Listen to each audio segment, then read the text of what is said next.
Baseball by the beach. Relax and enjoy the sophisticated ambiance of Lido Key in Sarasota on Florida's Gulf Coast. Learn more at visitsarasota.com. All right, let's take a look at the Rays. Here's how they line them up today. Austin Meadows is in left field. He's the leadoff hitter. Manuel Margot bats second. He's in center field. The catcher is Michael Perez. Hunter Renfroe is the cleanup hitter. Ji-Man Choi is at first base. Willie Adames, the shortstop. Joey Wendell's at second base. Daniel Robertson at third base. And Brian O'Grady is the DH for the Rays.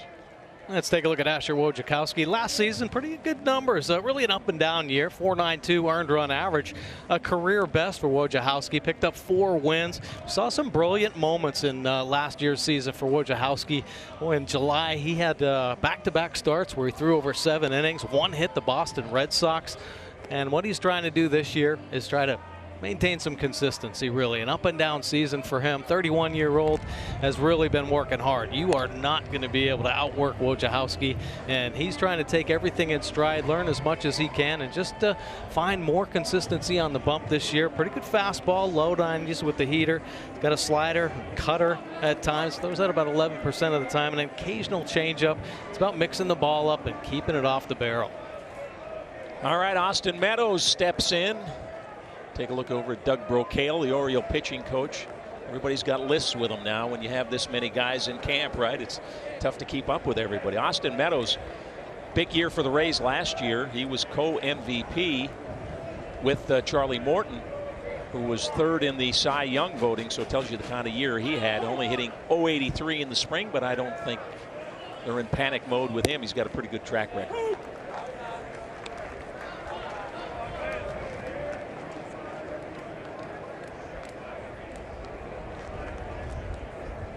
He's got the game time temperature, and that's 75 degrees. Beautiful day, Mike. We were looking earlier. That wind was coming in from left center. Now looks like it swirled around a little bit, right? Just in time for game time. Wind's starting to blow out.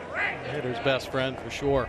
Sometimes numbers can be a little elusive down here in spring training, both on the hitter's side and the pitcher's side. So it's all about execution. That's a ball. Ball and 2 strikes. Wojciechowski. Brandon Hyde's been pretty happy with what he's seen here in the early going of spring training. Pitchers have been in attack mode here lately. So where are we, Mike? John Means went an efficient 3 innings. Is this a point where you're trying to get maybe 3 out of the starters, stretch them out a little more? Yeah, probably each time out, extend them an extra inning or so. Still on a pitch count for sure, but it was nice to see John Means kind of mow through that Phillies lineup. 1 through 9 unscathed. Changeup looked great. Meadows rips it foul out of play into the net. 5 left-handers in that lineup today for manager Kevin Cash. Rays, an amazing story. They do more with less than anybody in baseball, it seems, Mike. 96 wins last year. And with the Red Sox hitting the reset button, a lot of people think it'll be the Rays trying to chase down the Yankees that look so loaded before they had some pitching injuries. There's a breaking ball. And peeled down to the third base umpire. A beautiful slider right there for Wojciechowski. Manager Kevin Cash, he's happy with the call. Ooh, boy, oh yeah, boy, he went well around. Yeah, Jose Navas, third base umpire, gave him the benefit of the doubt. So the count full. Austin Meadows with Manuel Margot on deck. And he misses for ball 4. Let's take a quick look at the Oriole defense here this afternoon behind Wojciechowski. It's Smith Jr. over at left field. Austin Hayes in center field. Trey Mancini in right.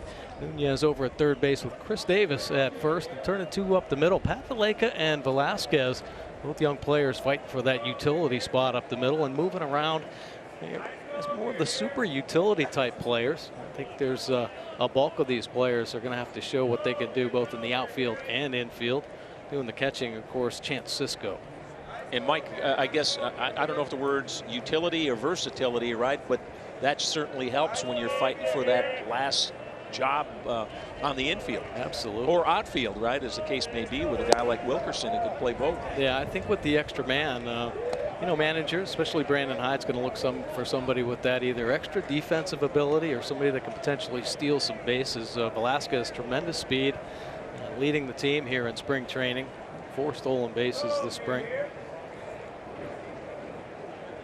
This is Margot, a ball, no strikes to him. Just underway. Rays with the first run of the game on a walk to Austin Meadows. Bounced up the middle, could be 2. And it is 4-6-3. Margot hits into the double play. And Wojciechowski wisely lets that one go. Understands where the defense is behind him. Nice play by Velasquez at second base. Typically playing some shortstop and center field. The bullet up the middle. He sees he tossed to Valleca at shortstop. Valleca's been moving around a little bit. This is a nice little test for him as well, playing shortstop today, the first time in spring training. He's played a little first base, second base. He's hit a couple of home runs too. That doesn't hurt, right? Oh, he's been swinging. Popped up left side. Smith over foul territory, and he can't hang on. Well, Smith has had some problems here this spring with the elements, I think, first and foremost. It's not easy in spring training. I don't care if you're in Arizona or Florida. The sun, the high skies, the wind here, especially in Florida, and that wall kind of crept up on him pretty quickly. But unfortunately, play that should have been made. Michael Perez takes his time getting back to the bat rack here and digs in. He's got a homer on the spring, hitting 143. Guys at the top of the order: Meadows 83, Margot 200, Perez 143, Renfroe 200. And you get down toward the bottom of the order. Swing and a miss there. Adames 375, Wendell 417, Robertson 400. So it is spring training, but it looks like the orders are flipped, right? The guys at the bottom are all hitting, and the guys at the top not much. There's Kevin Cash, skipper. 2 pitch. Just misses, 1 and 2. A couple extra opportunities here in this inning. A missed call on the strike 3, and then of course that fly ball down the left field line. Wojciechowski could have been easily out of this inning. Breaking ball popped back out of play. Asher Wojciechowski came to the Orioles from the Indians for some cash. That was on July 1st of last year.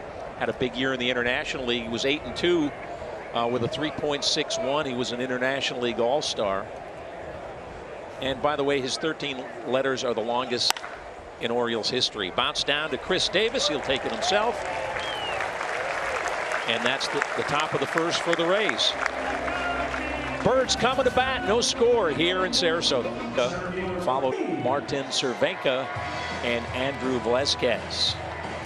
You know, Orioles offense definitely going to be tested here in the early going of this ball game. Charlie Morton, take a look at his numbers from last season. 16 wins, that 305 earned run average, 240 punch outs.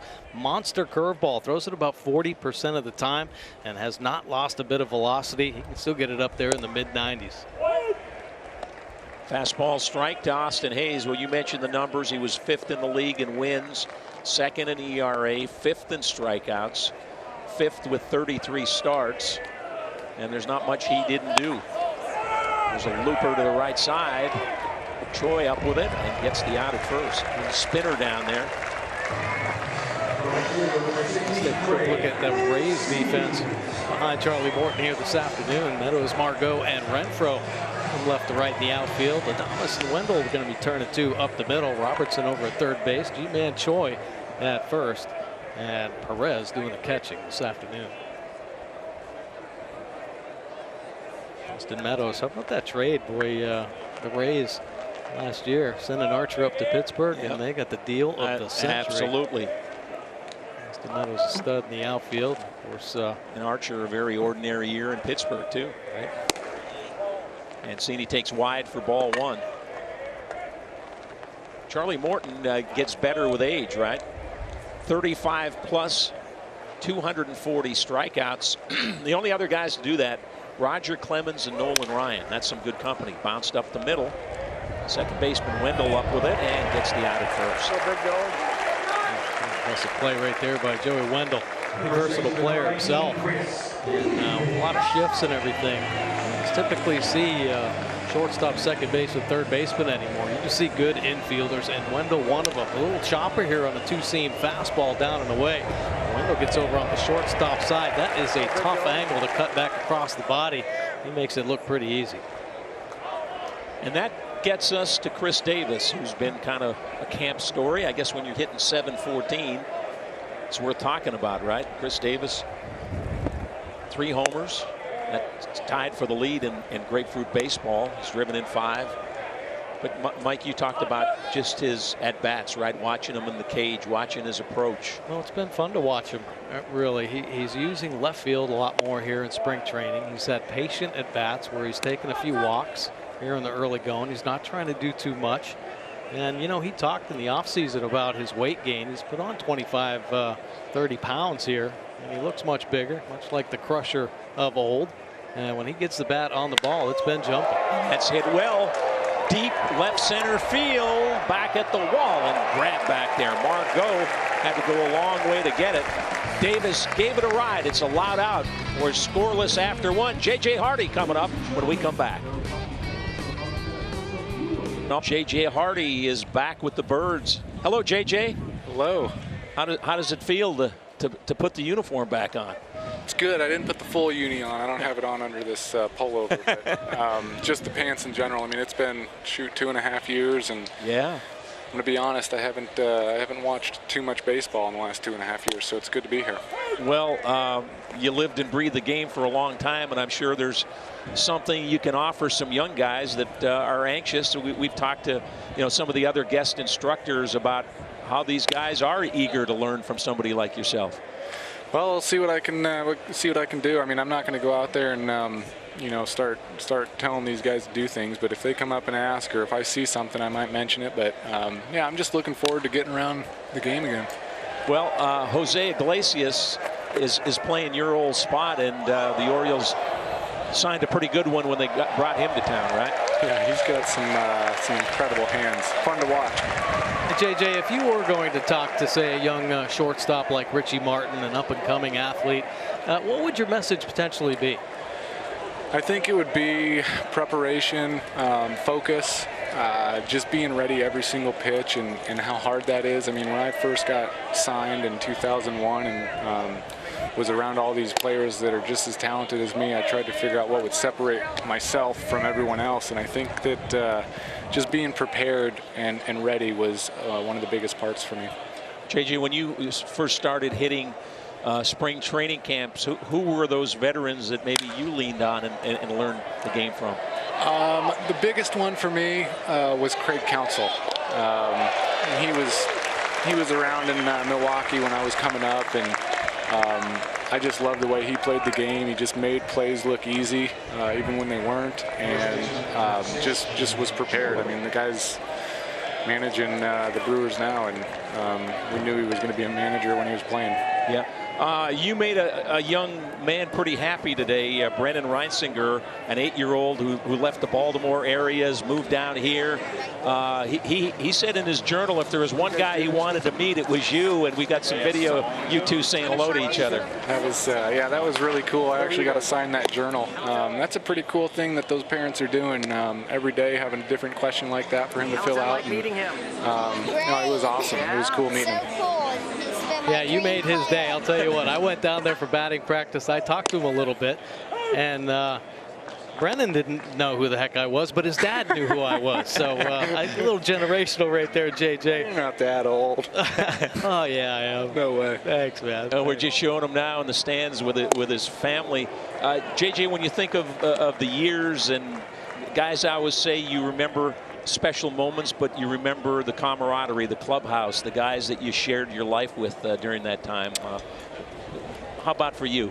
Yeah, I mean, when people ask me what I miss, nice play, huh? Behind the back. Yeah, that's it. I mean, just what I miss most about not being around is that camaraderie, hanging out with the guys. Competition was good, but I have to remind myself all the time what my body felt like, and the travel, and having the 2 kids now.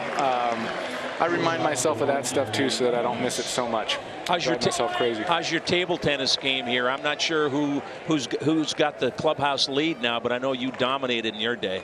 Yeah, there wasn't. I didn't have a whole lot of losses there when I played, but I don't know. They got it's a pretty cool atmosphere here in the clubhouse. They got 2 tables going, a little tournament right now, and yeah. I did play one game. I didn't bring my paddle with me, so I had to use one of those paddles they had in the clubhouse, which wasn't that good, but I did squeak out a win. Show him the old guy still got some game, right? Still there, still there. My money's on you, Hardy. Oh, that's for sure. That, if it gets real competitive, I might order a paddle while I'm here this week. JJ, good seeing you back in the black and orange. You got a lot of fans in Baltimore. I know that. You had some great times in our city. Well, thanks. It's good to be back here. Thanks for coming by. Absolutely. JJ Hardy, guest instructor. He'll be around this week. And if I'm an infielder and I don't go and talk to that guy, shame on me, right? Yeah, absolutely. You know, JJ, of course, 3 Gold Gloves with the Orioles and helped lead them to a few postseason appearances, and he was challenged when he came over. I think everybody kind of realized that he was a great pro on the field, but he was the one that kind of nurtured Manny Machado and Jonathan Scope into their stardom, and what a great example he was by his work ethic, his dedication to the game, and the way he went about his business on a daily basis. Check swing, they appeal, and it's a strike. First base umpire Bill Welke with the strike call. Full count, 2 down, nobody on. We're in the 2nd inning, no score. How about Asher Wojciechowski helping the cause with a little behind the back? Nicely done. Grab, right? There's a nice breaking ball for strike 3. So Adames down looking. Check out the pitcher. He's a fielder too. As Ryan Wagner would say. Perfect. Chris Davis gave the target. Bang. I'll tell you what, and he has that perfect release. Even on some of the tougher plays that J.J. Hardy had to make, his arm slot was right up over the top. Very true 4-seamer. Helped him and the team. One of the most consistent teams. Nunez with a ground ball to short, and that's taken care of by Adames. 1 down here for the Birds in the bottom of the 2nd. So back to JJ, you know a little bit about that position. What made him so good, in your opinion, defensively? Well, he learned how to make himself as efficient and proficient as possible out there. You know, and I think that's the ultimate goal. If there's too much movement, too much activity for guys, they tend to get lost and inconsistent. J.J. Hardy, his glove was in the right position. He knew how to read ground balls where the angle off the bat, he could basically tell you exactly where it was going to be, and his glove didn't move much. He also had the subtle feet where he could, he never really got a bad hop, you know, which I think separates most good infielders, having that great feet, and he could do it in just a smooth, subtle way. It didn't look like he had a problem with any balls. Well, he was a special one, tradition that goes back. Louis Aparicio and Belanger and DeCal and yourself and JJ. That position, and after he left, you saw a little bit of leadership that he had in that infield, how he made everybody better. Smith with a rocket in the gap, extra bases. Let's see if he can get 3 out of this, and he'll go into 2nd standing up. So Dwight Smith Jr. with the Orioles' first hit of the game, actually the first hit of the game period, as he lines a double into right center. Dwight Smith Jr., of course, remember last year hit his way into the big leagues with the Orioles. Here, staying on top of a high fastball, smoking it out into that right center field gap, and he knows it's hunting that wall, so he's hunting 2 right away. A little bit of bobble, and he might lean on him and head to 3rd base. Sees it gets contained and just walks into 2nd base. So runner in scoring position here. 2nd inning on the hill for Charlie Morton, who just had a bang-up year. That's the 2nd. We'll move the runner over to 3rd. Wendell throws out Paleka, and they're 2 down. Orioles Birdland members offer exceptional value, great service, and amazing access throughout the season. Plus members only VIP experience and rewards like pancakes with Jim Palmer, cakes with cakes, and catch on the field. Join now at Orioles.com/membership. Have you ever had pancakes with Jim Palmer? I have not. Cakes with cakes? No? No, I haven't. Special deal. This is Chance Sisco. He had 16 RBIs in his first 16 games last year, and then he had 4 in his final 43 games. Yeah, struggled a little bit. He's still trying to find his way at the major league level. Trying to drive in the first run of the game with Dwight Smith down on third base, 2 down, bottom half the second inning. Chance Sisco has hit at every level except the big leagues, so you hope this might be the year that he makes those adjustments, understands what pitchers are trying to do to him. A couple of 2-homer games last year, hit 210, 8 homers, drove in 20. But most of it was done early. Sisco behind the plate today, and then Martin Cervenka, another catcher, is the DH. Brandon Hyde trying to sort through about 7 catchers in camp, trying to find them at bats and time behind the plate. Fastball for a strike. Yeah, there too. It'll be interesting with the expanded roster. Is Brandon Hyde going to be leaning towards maybe a third catcher? If there's some versatility in that regard, or a bat that ends up standing out instead of taking maybe an extra outfielder or infielder. Bounce foul down the right field line. Charlie Morton, so he's got the great curveball. He can throw it by you. And he's also not afraid to knock you down, right? Put you off the plate. He's hit 117 batters. That's the most among any active pitcher. Well, he's got a little old school in him. It'll make you feel a little bit uncomfortable. You don't necessarily own the inside of the plate, he's telling you, right? No, absolutely. Absolutely. And I think hitters nowadays get a little comfortable in there. A little looper, and right into the shift. And that'll end the inning for the Birds. So they get a double from Dwight Smith Jr., but still scoreless after 2. Work done, and we welcome Rosenbaum, Director of Baseball Development. Explain to us what the Director of Baseball Development is, Eve. Yeah, of course. So it's a relatively new title, and I think it might mean different things to different teams. But for here at the Orioles, what I'm doing is I'm basically just being the connection between the research and development department and then all the other departments within baseball operations. So mostly scouting and also player development as well.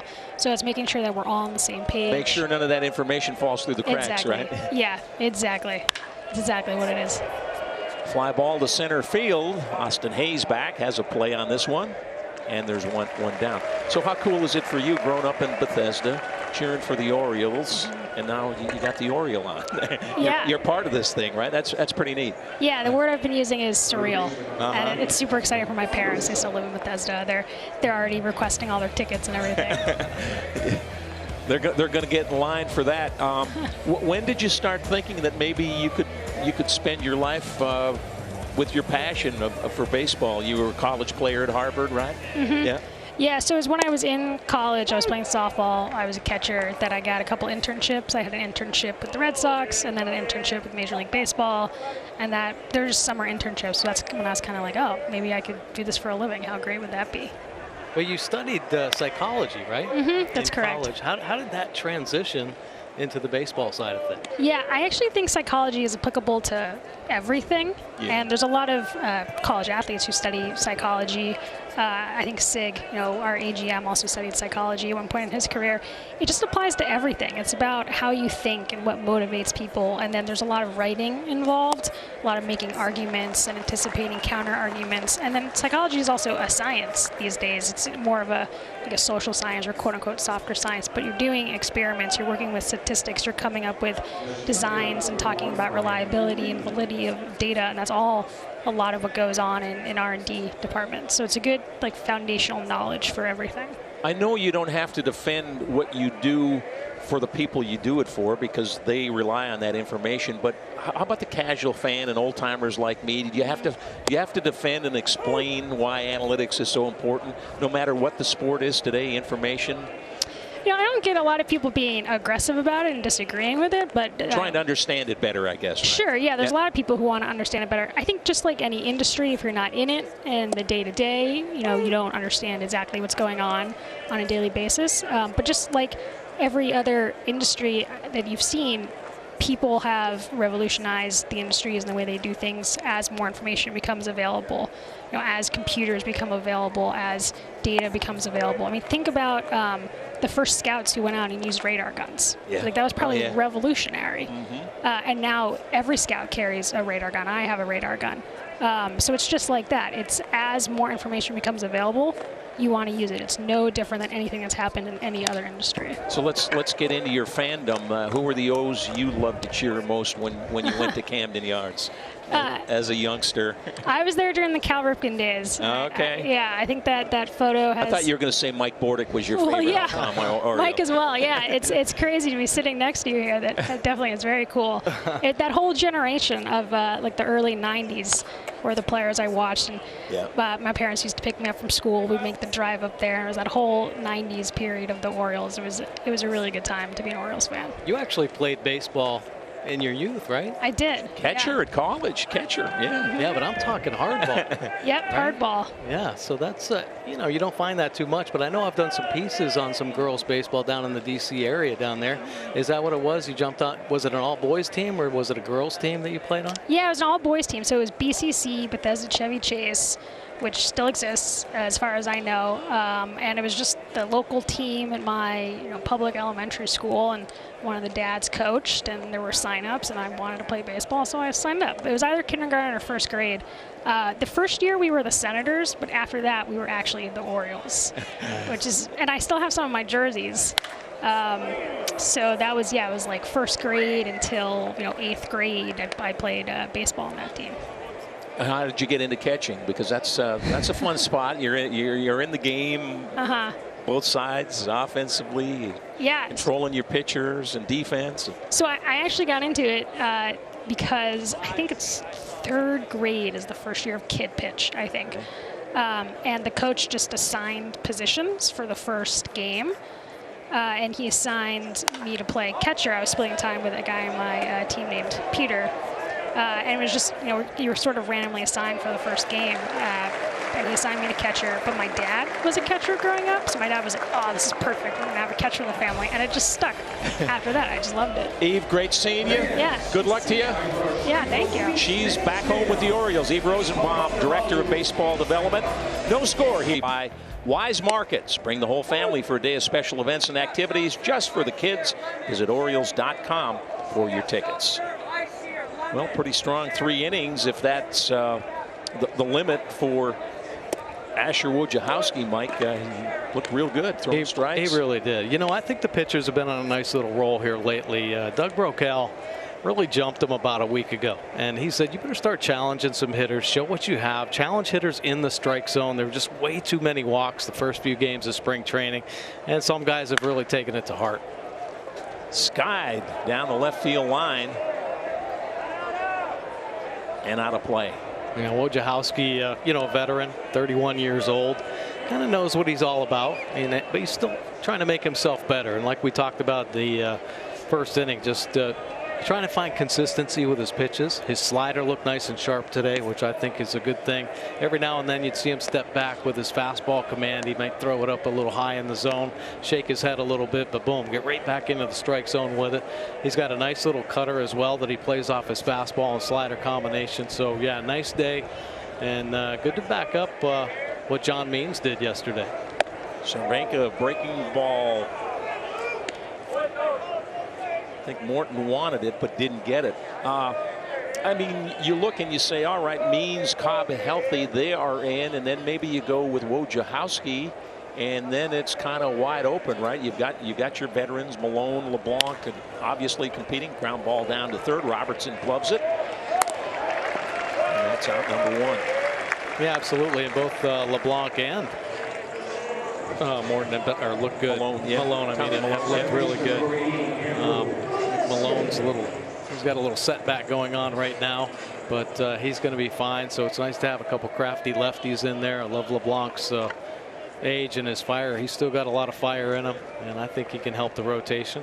Well, here's one of those guys you talked about, Mike, in that battle, trying to win that utility infielder job. Andrew Velazquez picked him up from Cleveland. They placed him on waivers, and that was in February 19th, so hasn't been around long.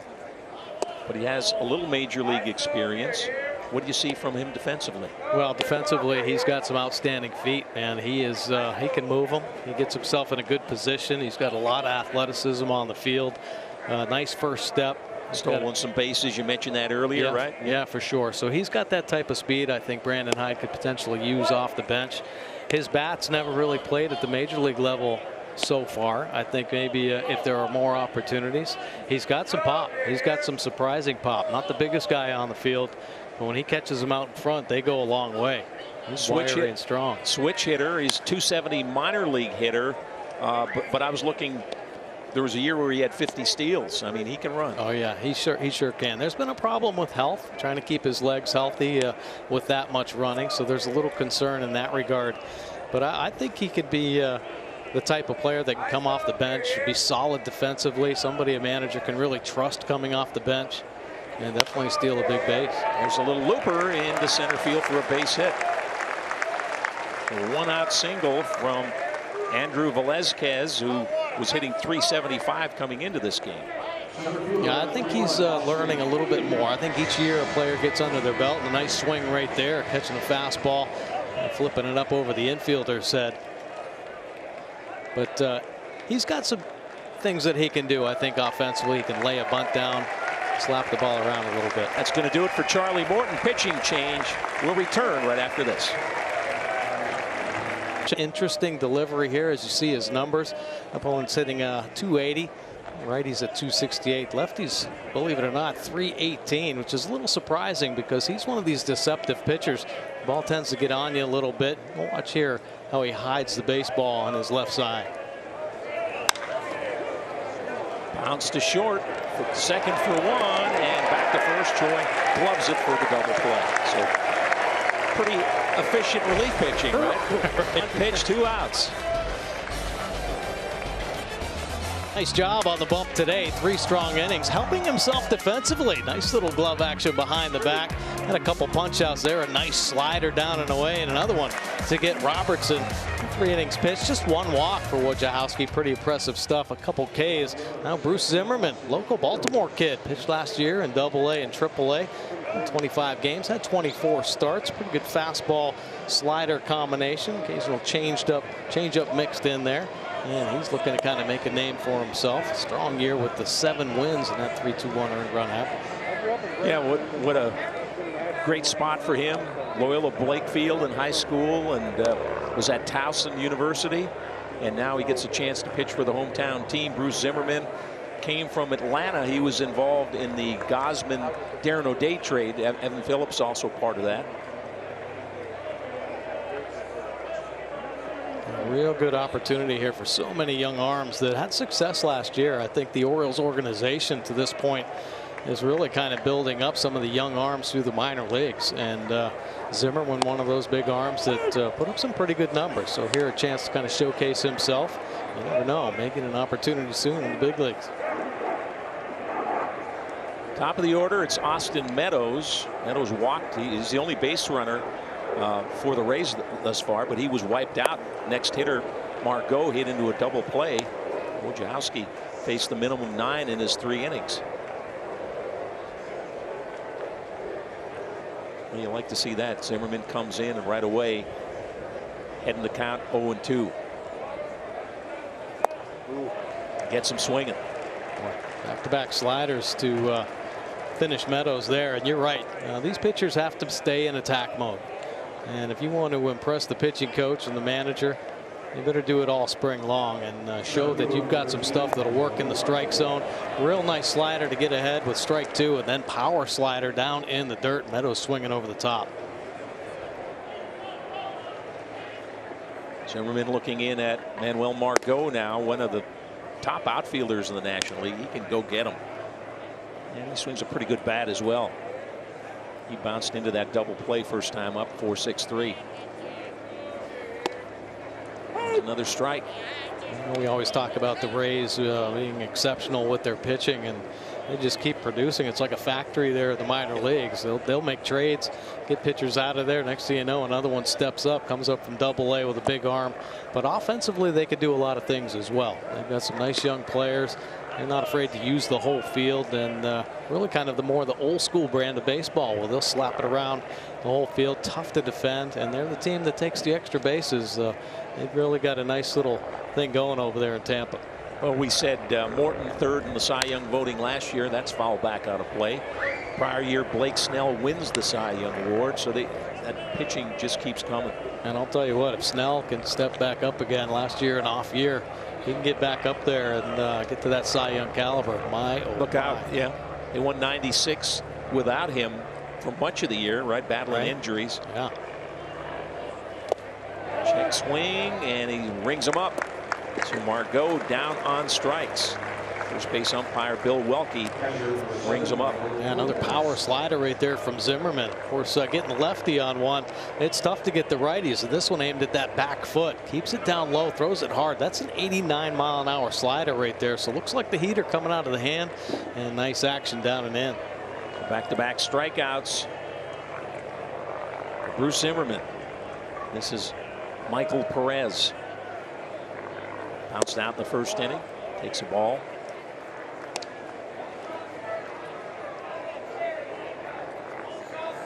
Infield shifted around.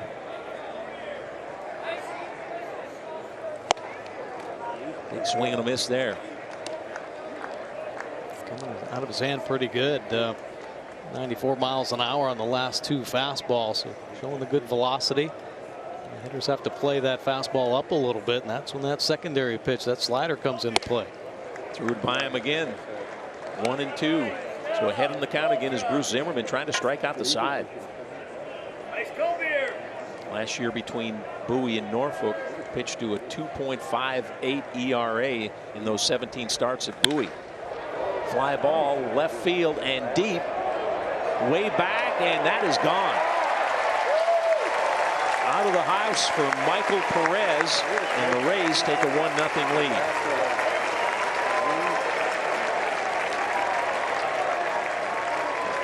Zimmerman went right back at him with another fastball, maybe a little overthrow right there, unless he was trying to get up and out of the top of the strike zone. It was an elevated heater for sure, about 95 miles an hour. It was fence high. Didn't have to do a lot to get to it.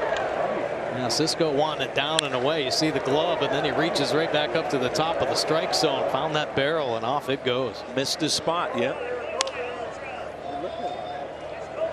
And a Renfroe with a foul ball down the left field line.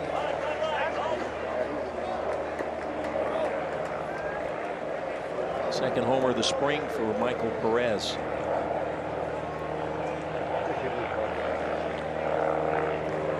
Did you wear shades at the plate? That's a negative on the shades. Yeah. I was flipped down. Yeah, I've always felt uncomfortable. I tried to put them on when they just started to come into vogue, I think, towards the end of my career, but I never could wear the glasses like that. I don't think Ted Williams wore shades, did he? No. Pretty good hitter. Little bouncer back to the mound. Zimmerman will take care. Oh! Chris Davis unable to handle the throw. And Renfroe winds up on second base. I don't know where that error is going. It looked like it was off the glove. Yeah, well, it's got to go on Davis for sure. Yeah, that's what I thought. And there are times you can get a little lackadaisical when things look pretty easy. Oh, yeah. And you see Davis just letting that ball almost get behind him, so you lose sight of the baseball. One of the real fundamentals in the game. If you want to be consistent, try to get those eyes behind the baseball no matter where it is. Use those legs, take him down there. Mistake over there by Chris Davis. See him shaking his head. He knows it. So an error 3, and the inning's still alive here. Zimmerman struck out the first two, had Michael Perez 1-2 when he hit a long home run to left center. This is G-Man Choi. He takes a strike. And one of the many things that the Orioles have to try to avoid, giving teams extra opportunities like that. So they cleaned up their defense this offseason, picking up Iglesias, try to strengthen the middle. Typically, if you're strong up the middle defensively, you're going to be a much better team. Austin Hayes looks like he's going to be patrolling center field. Joy fouls it back, 0-2. And ultimately, it just gets back to the focus. Are you going to be able to maintain focus every pitch, every inning? What J.J. Hardy said, right?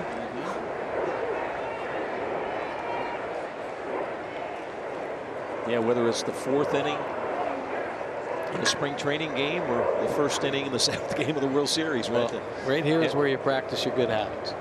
And you make it part of your game, part of your lifestyle when you cross the white lines. And a good example of just getting a little lazy out there on the field. See what he does 0-2.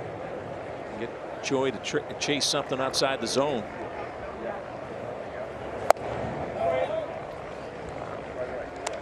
It's not a bad 0-2 pitch, right?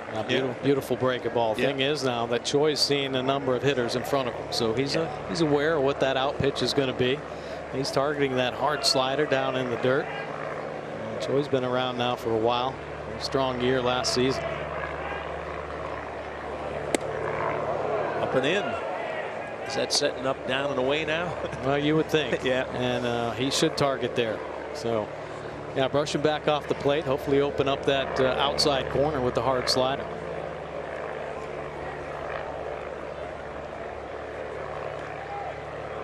Zimmerman looking in. 2-2 the count. 2 down. Runner on second. Rays lead at 1-0. We're in the top of the 4th. Pretty good slider right there. Zimmerman thought he had him. A little surprised Choi didn't pull the trigger on it as well. It stays through the strike zone right until the bitter end. Might have just dropped off the plate. It looked like Zimmerman was headed for the dugout. He thought he had it. Oh.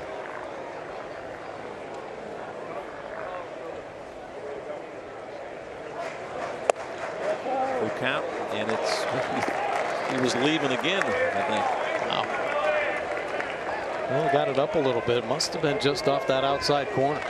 The last 2 pitches, Bruce Zimmerman has taken the step to the dugout thinking the inning was over, but didn't get the call, and now runners at first and second with 2 down, with Choi with the walk. Yeah, and these are always tests as well. So, okay, here's a young pitcher. Always focus, right? Yeah. Exactly. A couple borderline pitches. He was moving to the dugout. Okay, now you got to just say move on to the next pitch and execute.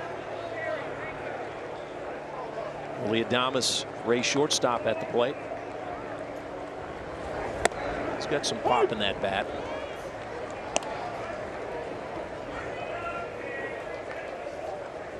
Yeah, he's a dangerous hitter for sure, so you better execute. Don't make mistakes with that fastball location. Another one of those top prospects that the Rays developed, and it looks like their everyday shortstop. Although they do have Wander Franco, baseball's top prospect, who's I think he turns 19 this year, and he's been in camp with them, and they say there's a chance that he actually could reach the big leagues this year. Oh, yeah. Well, if there's a player that's going to help him now, the Rays are considered a postseason team this year. Why not? Good change up there. Adames down swinging. So the Rays get on the board with the home run from Perez. 1-0 Tampa. Game time temperature was 74 degrees. We got a little breeze. Sun shining now, breaking through the clouds as Trey Mancini steps up in the Oriole 4th.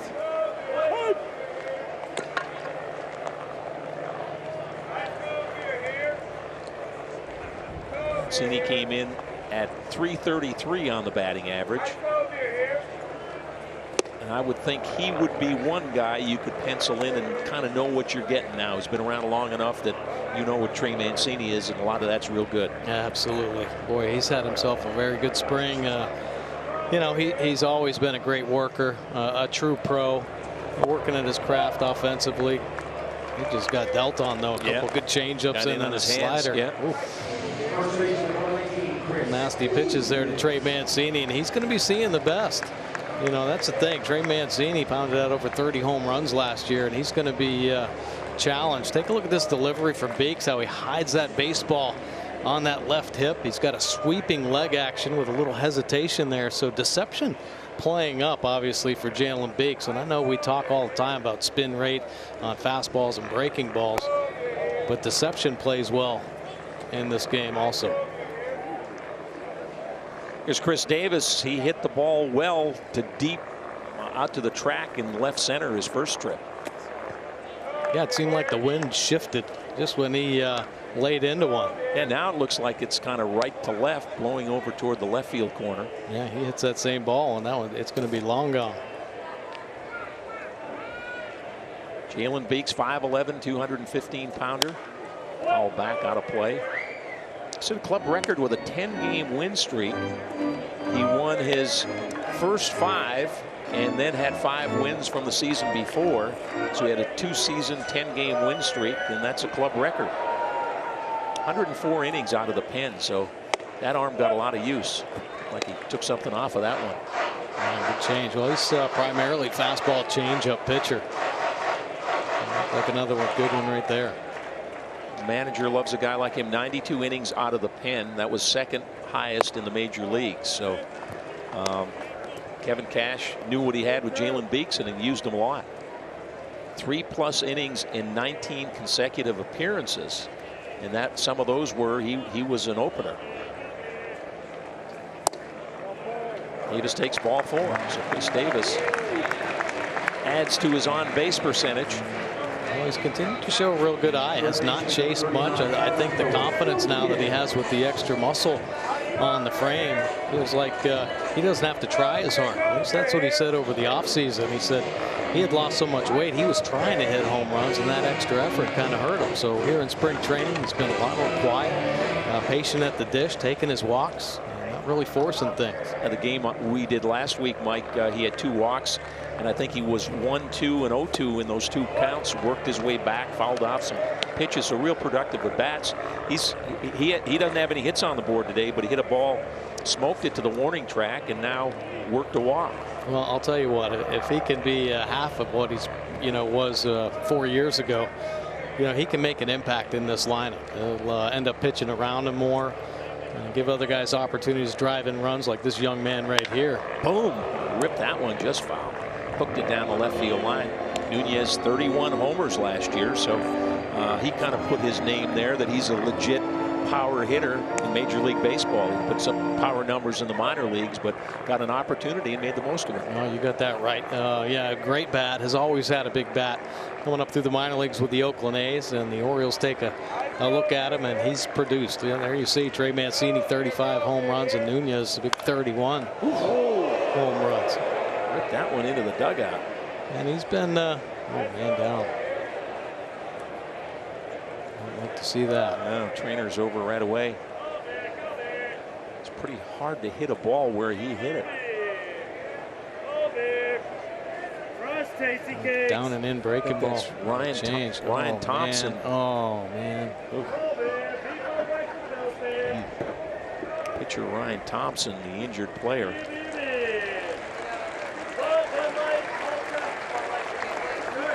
I hate to see that.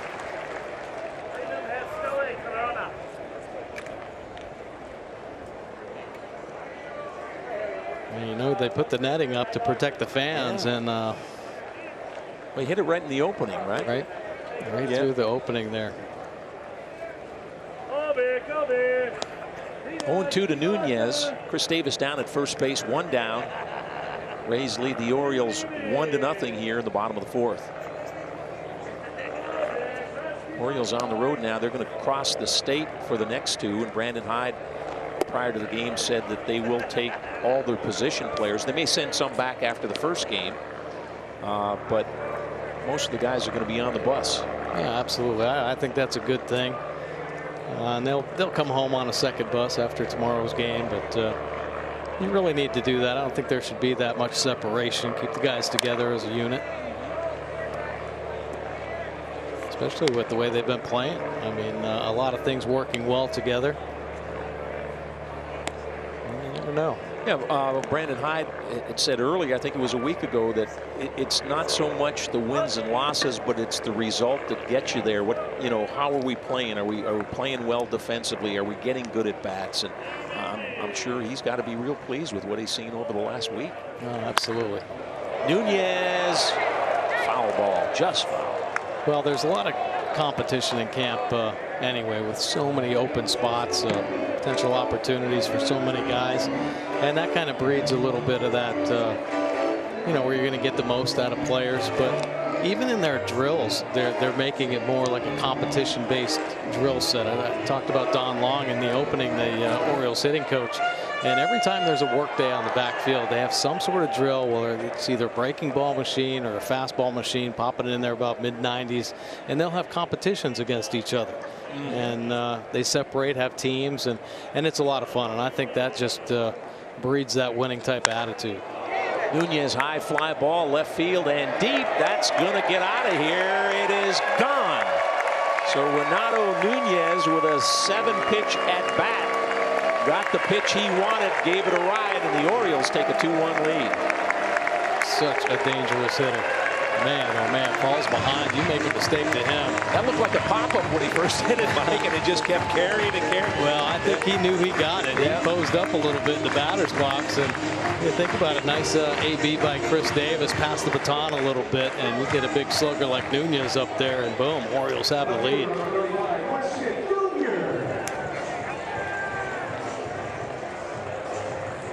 Well, the Orioles came into this game tied for the Grapefruit League lead in homers, and now Nunez hits his first of the spring. But you're right, Bordy. The walk from Davis counts just as much as the long ball, right? Yeah, absolutely. Take a look. Looks like he might have tried to sneak a fastball in there underneath the hands, and Nunez stayed tall, posed up on him in that jet stream. Oh, Dwight Smith Jr. with a blast to right. That's got a chance. No, it's caught off the top of the wall. What a nice play out there by Hunter Renfroe. Wow. Fearless. He might have taken it away. He got up a little bit as well. Dwight Smith Jr. a couple great swings here this afternoon. Yeah, he had the double early first. Yeah, he got on top of that one as well. The ball was laser beam out to right field. Nice defensive play. Take a look right here. It was smoked. To take a look at Renfroe. Boom. Check the wall. So a couple of balls tattooed back to back. Nunez with a long blast homer, and Smith hit a laser that Renfroe ran down. Now this is Pat Baleka. Baleka bounced out to second his first at bat. Came into the game hitting .385, 2 homers, 3 driven in. Yeah, he's a good player. He did some good things in the Colorado organization. Been around quite a bit. Actually, a baseball family. His brother plays. I think he might have 2 brothers that actually play. And yeah, he's a gamer, man. Well liked here in the clubhouse. Just like the way he approaches every day. Works hard, works to get better. Some pretty good swings off a good pitcher, Jalen Beeks. Beeks lifetime with the Rays, 11 wins, 3 losses. We'll pause for the cause. I like that. At the plate, you're just thinking, where did that go? When's it coming, right? Right, exactly. Exactly. And he guns it up there pretty good. Well, the whole deal is to kind of keep your legs underneath you, right? You don't want to be jumping, and right now Orioles hitters doing a nice job staying back on him. Back our way out of play.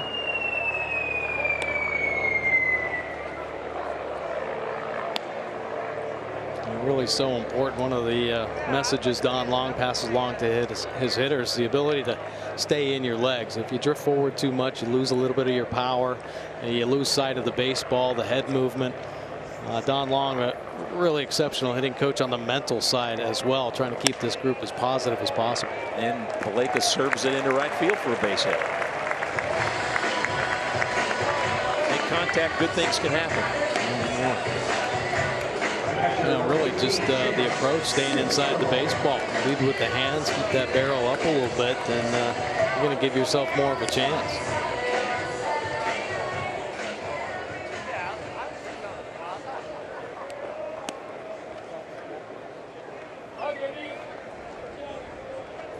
Beeks looking in at Chance Sisco now. Sisco popped out to second his first at bat. Infield shifted around to right.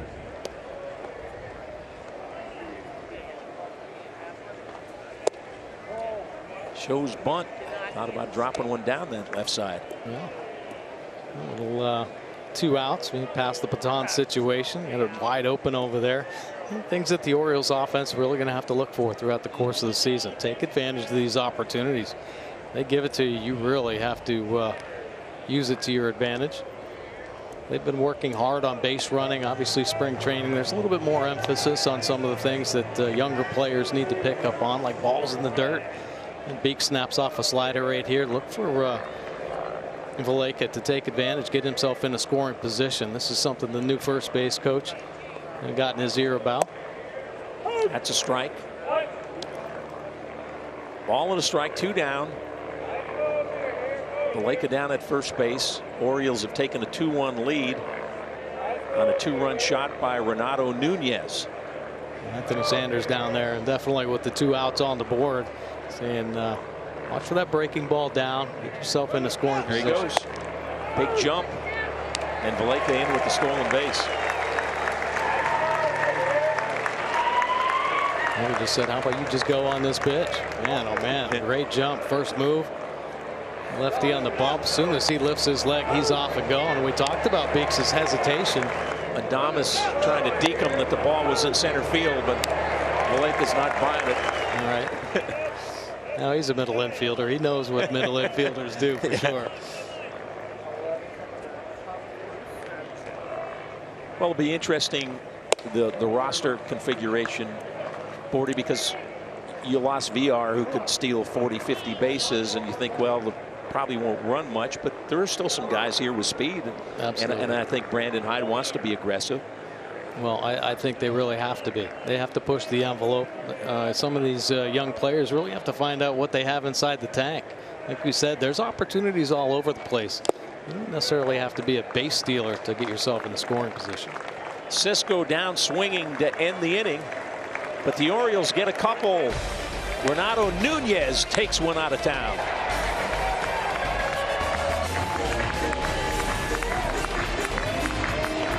In the booth, this popular place, everybody likes to stop by and see Mike Bordick. Oh, yeah. And I'm here too. But we welcome in Brett Hollander.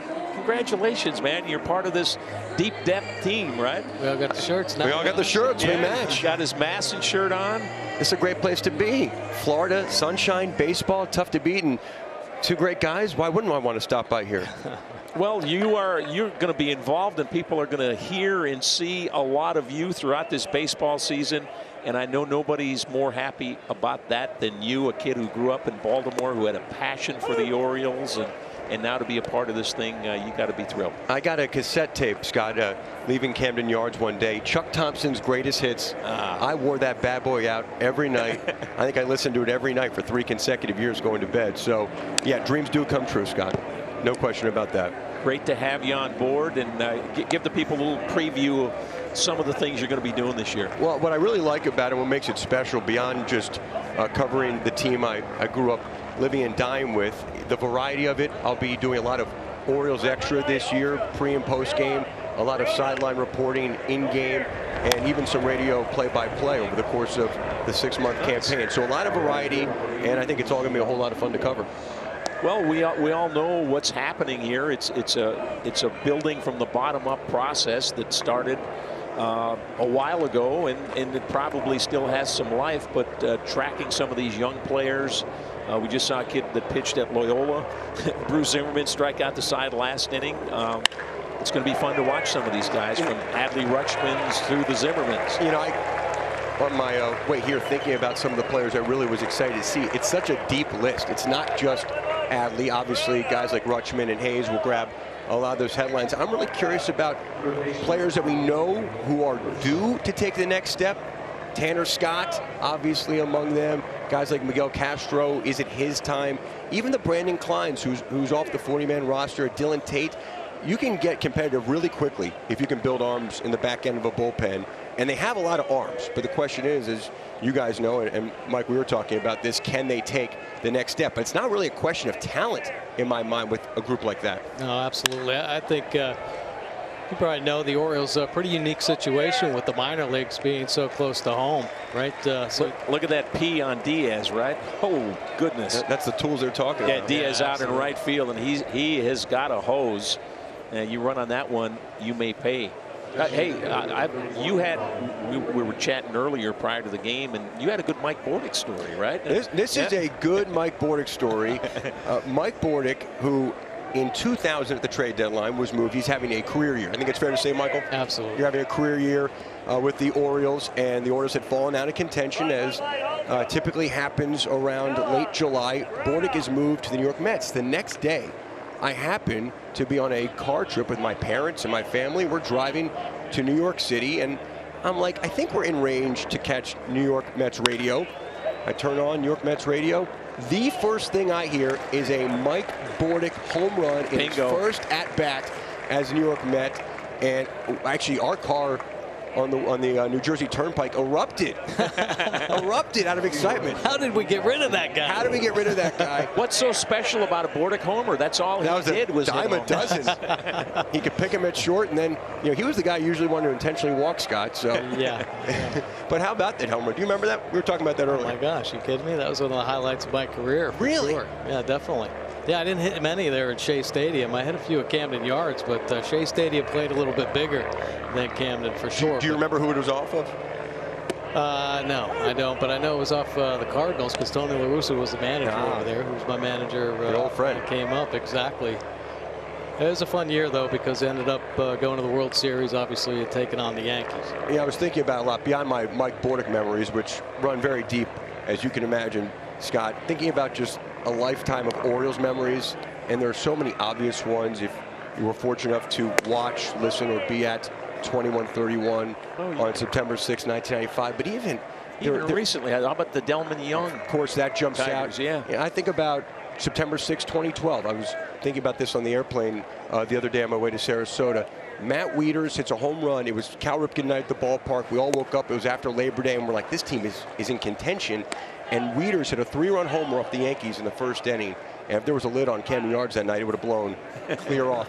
And I was thinking about this one. That 97 wire-to-wire club was so good. It will honestly be. They did not win a championship, as we all know, but 98 wins in those days, going wire-to-wire, beating the Mariners, which were as stacked as any team in that divisional round series. Mussina beats Johnson twice in 4 games. Amazing. Well, great to be on board, guys. I really appreciate it. Great to have you, Brett.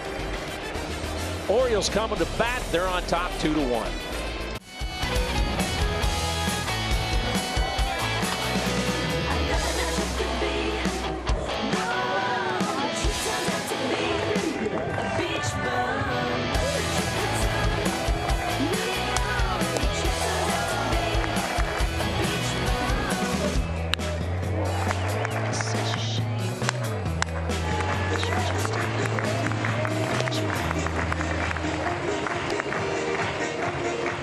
Welcome back. Scott and Mike Bordick with you. Orioles lead the Rays 2-1. 2-run shot from Renato Nunez gave the Birds the lead. Come to the plate here in the bottom half of the 5th. New pitcher on the mound. Former Navy midshipman Oliver Drake.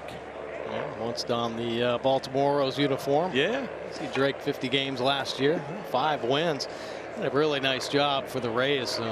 Pretty historical year the year before, going to 5 different teams, all in the big leagues. His hats went to Cooperstown. He's a unique pitcher, and talk about somebody with really good work ethic. You mentioned he went to the Naval Academy, but he's had to grind his way through. You'll learn that there, right? Absolutely, Yeah. Absolutely. He has found a way, and he's been grinding his way through a number of years in the big leagues. But take a look at this delivery. Talk about some deception. Into the dirt. That's a foul ball. Great split finger fastball that typically try to get ahead with. Nothing really overpowering. He's another guy, though, that can work it to the top of the zone. But the split finger is his bread and butter pitch. He'll throw it at any time in the count. Martin Cervenka down 0-2 in the count. He bounced to third his first at bat. Drake gives you that closed look with that front foot out front. Cervenka kind of known as a defensive catcher. Take a look at Drake right here. He's presets with the split finger grip. And this is a fastball, but when he takes the rubber, gets ready to deliver, he's already preset his fingers. He's going to get into that split finger grip right now. There it is.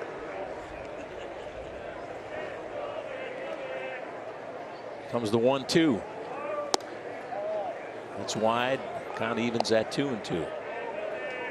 Cervenka, Velazquez, and Hayes, the first three for the Orioles this inning. Orioles 2 runs, 4 hits, 1 error. Chris Davis dropped a throw at first base, and the Rays just a run on 2 hits. Fastball, strike 3. A little backwards. Never did see that split finger. 94-mile-an-hour fastball down the gut.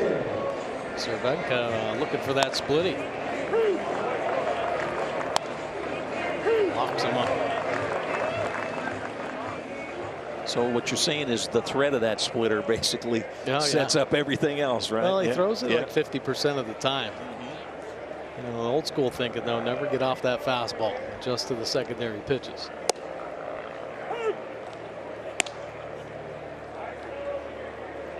Velazquez with a base hit to center field his first time up. And nice of him to show that bunt. I mean, that's got to be a big part of his game if he's going to be impactful on this offense.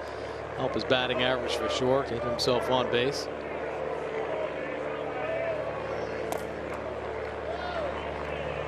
There's the effects of the split finger. Looks like that fastball right to the bitter end, then the bottom drops right out of it. Yeah. Those are pretty hard too, 86 miles an hour.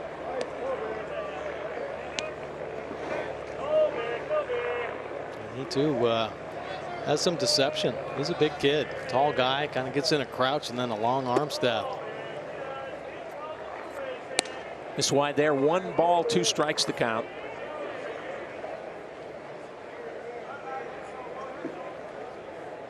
Austin Hayes waiting on deck for the Birds. Beautiful afternoon, game time temperature 75 degrees. Sun breaking through the clouds. We always hear about the high sky down in Florida. How difficult is that? Pop-ups, fly balls. It's one of the bigger challenges, for sure. Really, both in Arizona and Florida.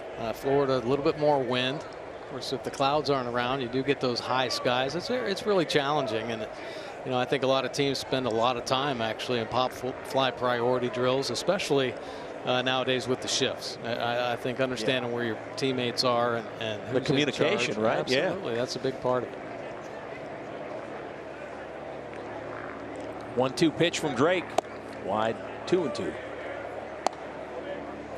Ryan Wills behind the plate today, calling balls and strikes. Bill Welke at first base. Chad Fairchild, the second base umpire, and Jose Navas at third base.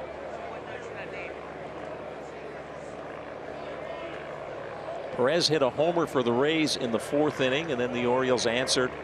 Davis walked, and then Renato Nunez launched one. No doubter into deep left field.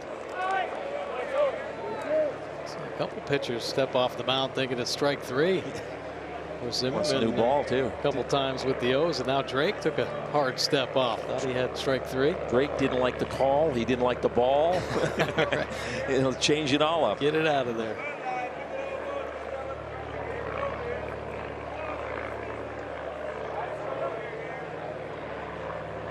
Drake ready with the full count pitch. He stayed alive.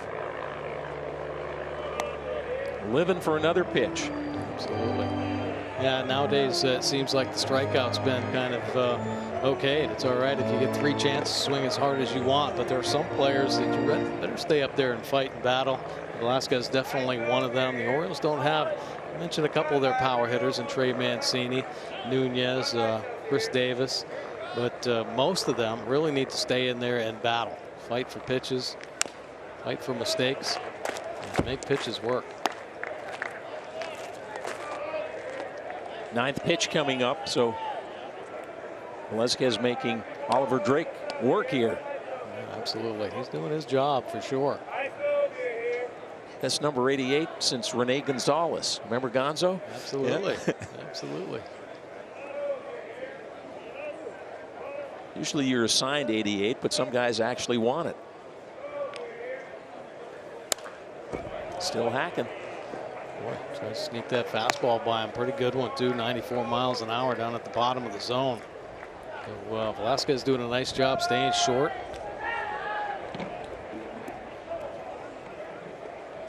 How about adjustment on the shift and pitch count, Mike? You see teams explain what the process is. It's kind of funny. You know, back in the day, if a hitter got 2 strikes, it was about let the ball travel, protect a little bit, and maybe the tendency would be to go more the other way. Less pull, right? Yeah, exactly. But now with 2 strikes, hitters are really getting out in front. There's a good at bat.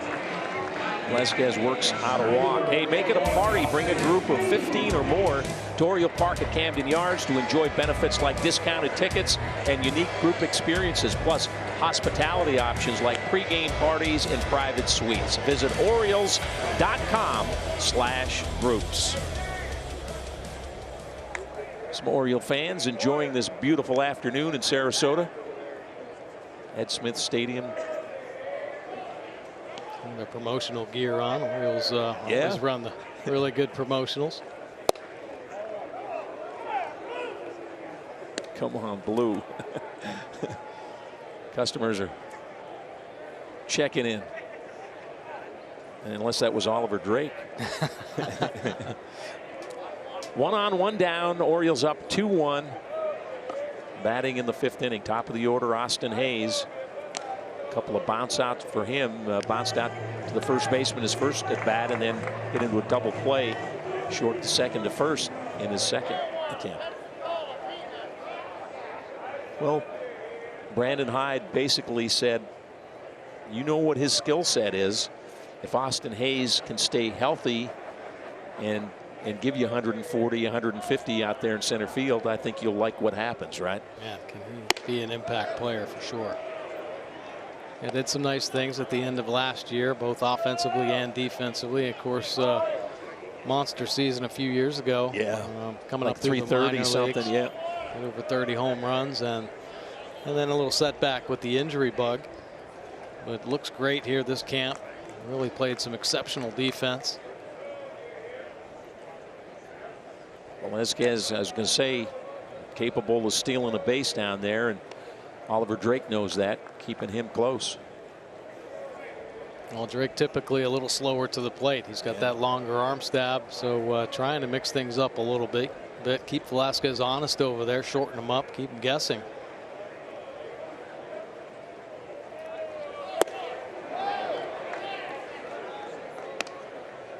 Like I went upstairs that time on Hayes. Yeah, definitely Hayes chasing a little bit out of the strike zone.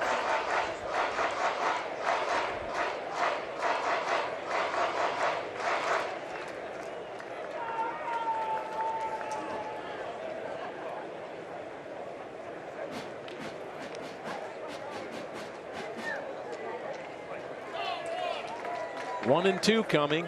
Velasquez with a big jump takes off. And they got him. Wow, pretty impressive. What a throw by Perez. It sure was. Velasquez didn't trust himself. Had him timed up a little bit. Had a hop and created a little momentum, but he froze. Boom. Yeah, okay. Just that little hesitation might have cost him. Incredible throw, though, by Perez. Take a look at this catch and throw. High pitch, easier to handle, and he puts it on the money. Nice tag by Wendell going up the line and putting it on that backside. And that's perfect execution right there by the second baseman. It's going to take about a perfect throw to get him there. Yeah, absolutely. So it's a caught stealing.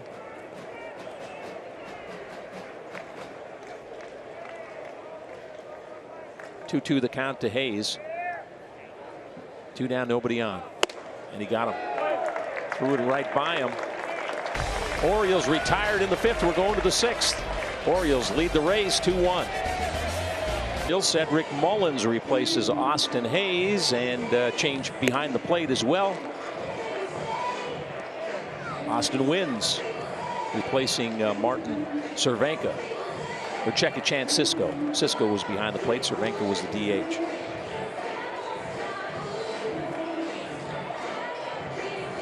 And Bruce Zimmerman back for another turn on the hill. Yeah, I'd like to see that.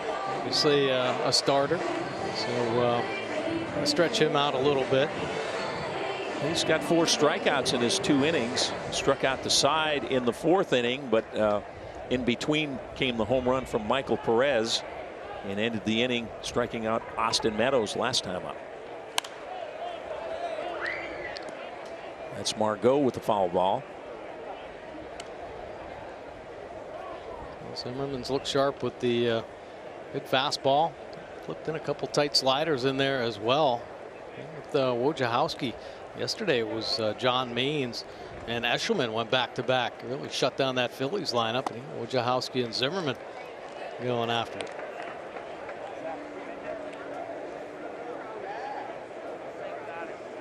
Margot for 2. Bounced into a double play in the first inning and struck out swinging in the 4th. Left-hander delivers. And that's a ball.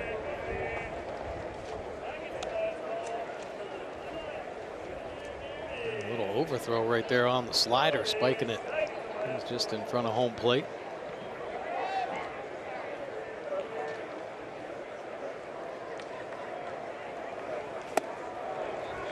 Margot made him look bad that time. Strike 3. I'll tell you, that's nasty. He's thrown a couple of these sliders to the righties. Throws it hard, and it's got a nice little tilt to it. Might be just a cutter, but man, oh man, 88, 89 miles an hour, burying it down and in.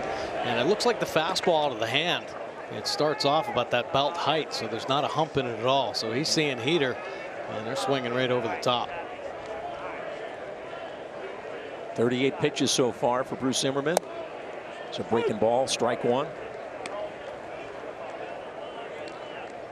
Once again, the most important pitch, that's strike 1. The pitcher's been doing a really good job of getting ahead of hitters here recently. Can't catch up with that one. Jumps out 0-2. Bruce Zimmerman, 25-year-old left-hander. Came over July 31st, right at the trade deadline from Atlanta. Osmond and O'Day went to Atlanta in that deal. And there's another strikeout. He's racking them up, 40. He sure is. He knows where to put that finishing pitch. I'll tell you, he's throwing some nice 2-strike sliders. And here another one. You see Austin Wynns turning that glove over. He wants it down, and he gets it down there. Well executed, starting on that outer third, just working off the plate with some serious tilt at the end. 6 strikeouts in 2 2/3 innings so far.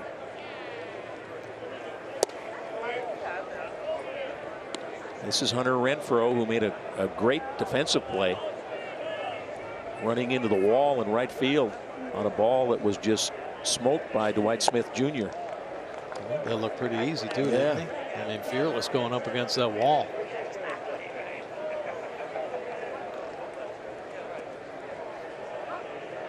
Two balls, no strikes, 2 down, nobody on. Orioles on top, 2-1. Birds after their 6th straight win. It's bounced down foul. Well, there were a couple of guys in camp here that there's no question about their bats, but the bigger question is, where do you find a home for him defensively? Renato Nunez, one of those guys, likely a DH, right? And then Ryan Mountcastle has put himself into the picture, and it may not be on opening day. It may be later this season, but he sure looks like that bat's major league ready. Looper into right field. That'll fall in front of Diaz for a base hit.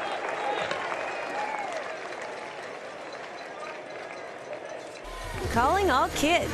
Kids Cheer Free Plus offers Orioles fans 14 and under a ticket voucher for 4 free lower level tickets. Free access to all home games through Kids Cheer Free plus limited edition swag. Learn more at Orioles.com/kidsfreeplus. There's Taylor Walls, who pinch runs for Hunter Renfroe. Kind of pushing that ball over there to right field for the base hit. Joey fly ball left field. Smith backing up on the track, and that is gone. Just made it out. And it's a 2-run shot for Ji-Man Choi. And that puts the Rays up 3-2. Sounded like he hit that very well. I didn't. Sounded like it broke the bat. Well, look at the flag too, Mike. It's pushing hard. It's pushing right that way down the left field. Wow. G-Man, the He-Man that time. Right. Take a look here. Fastball on the outer third. He just goes with it. Gets it up in that jet stream and just gets up and over that left field wall. Brandon Hyde out to make a pitching change. We'll return to Sarasota. Rays now lead the Orioles 3-2.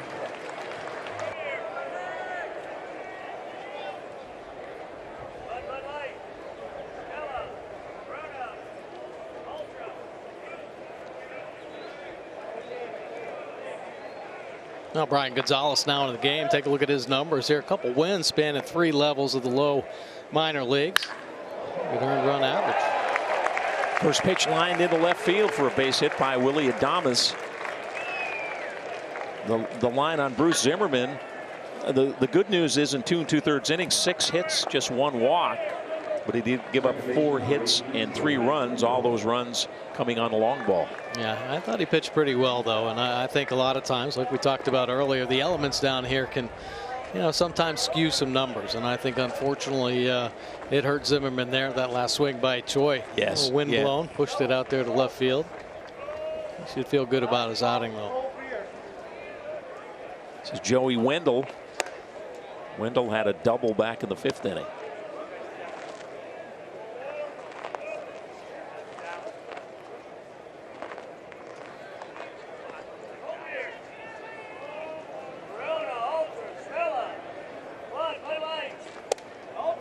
That's a strike.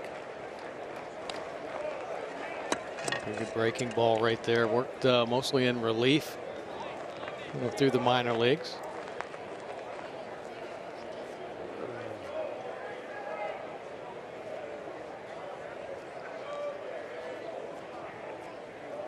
Gonzalez set to 1-1. Check swing.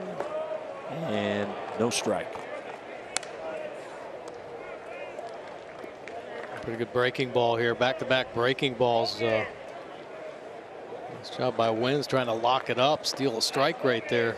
Pull it back into the zone. Just a little bit low.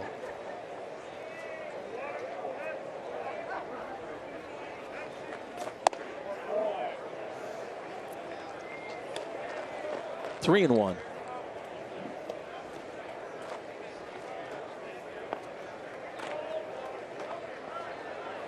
Wendell 1 for 2, came into the game hitting .417. Homer and 2 RBIs. Pretty good hack there. Yeah, he can hit. He can play all over the field. He's a gamer, a dangerous player. And they're a 3-1 count, looking to do some damage. Kind of the profile of a lot of Rays, right? Yeah, versatile absolutely. guy, like you said, a gamer. You can move him around. Yep. Kevin Cash has a lot of flexibility with his position players. Sure does. They kept adding outfielders, and people say, how many guys can you play? But they'll find a way to get good players on the field. And that's strike 3 looking. Wendell down on strikes, but the Rays take the lead. They're on top 3-2. Get to the bench. Came in to pinch run, is now in right field. Aaron Loop is the new pitcher for the Rays. And Jake Polomaki is also at shortstop. A couple of number 77s out there. Sort my 77s for me, Mike Bordick. Yeah, right. Oh boy, here we go. Right, second half of a ball game. Yeah. Aaron Loop, though, a veteran guy, been bouncing around a little bit the last couple seasons down in the minor leagues, but came up with Toronto. Another deceptive pitcher, kind of steps a little crossfire with a 3/4 arm slot, and looking to reestablish himself in the big leagues.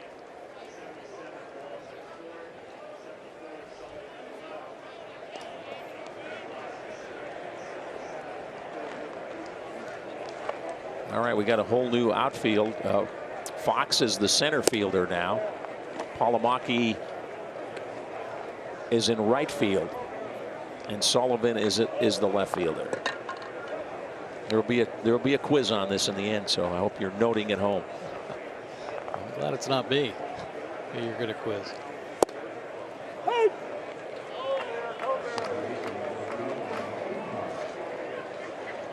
Pitch right there, a little two-seam fastball at 92 miles an hour. Tough to pick up with the crossbody delivery. And Diaz he wants to tie this ball game up. Takes a ball outside, 2 balls and 1 strike. Pretty exciting young player, defensively strong arm in the outfield. He's looking to do some entertaining. He doesn't get cheated when he swings. And, We saw him show off that arm of his on the toss to third. Wow. Oh, he's got some talent. And, you know, unfortunately, some injuries have kind of set him back a little bit. But if he can get off to a good start, I think, in the minor leagues and stay healthy, you may see him soon. That ball's hit well to the gap in right center. Extra bases for Yusniel Diaz. Around second, he's going for third. Here comes the throw, and he's safe.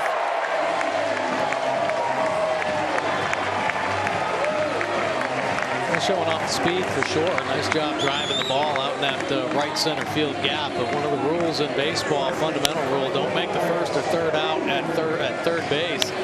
And he almost did right here. Yeah, that ball's not dropped. Yeah, absolutely. The throw beat him. So, you know, you hope Jose Flores, the third base coach, there you see him leaning on him a little bit.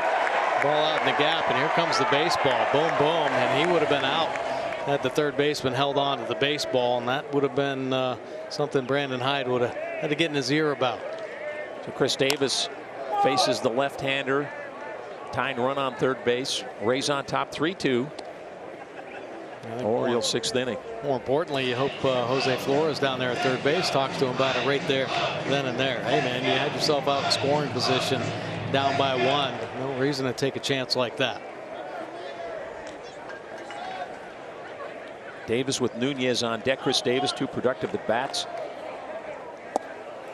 Hit one onto the warning track in left center his first at bat, and then worked a walk and scored a run in the 4th inning right in front of Nunez's 2-run homer. Good opportunity here with the infield drawn in. A little shift. 3 infielders over on the right side, in on the grass. Just 1 infielder on the left. Just look for a pitch up in the zone, something you can use a big part of the field. And he strokes it into right field. That should get the run in. Diaz tags the throw up the line, and he'll score to tie the game at 3. Sacrifice RBI for Chris Davis. Well, made it look easy. A pitch he can handle off a tough lefty. It's not easy lefty-lefty matchup there. Luke, that cross-body delivery, but the Crusher getting enough of the barrel on there, plenty deep enough. And once again, Diaz showing off that good speed. Tie ball game. Sure, it's a little thing, but that's another plus for Chris Davis, right? Made contact, absolutely. Brought in the tying run. Absolutely. Yeah. No doubt about it. There was an opportunity there, and he took advantage of it. Because you're Aaron Loop, you got left on left, and a guy who strikes out a lot. You're thinking, okay, get my strikeout here. And Davis plays spoiler. Good to see. He hasn't had really any bad at bats down here. It's been fun to watch, and you know, I think most important thing, the way he's going about his business when he takes batting practice, he's really targeting left center field. He's been consistent in that regard. He hasn't got into that pull happy mode where he wants to hit it as far as he can, get it up in the jet stream. He's really been working on stuff and really staying within himself. That's a ball.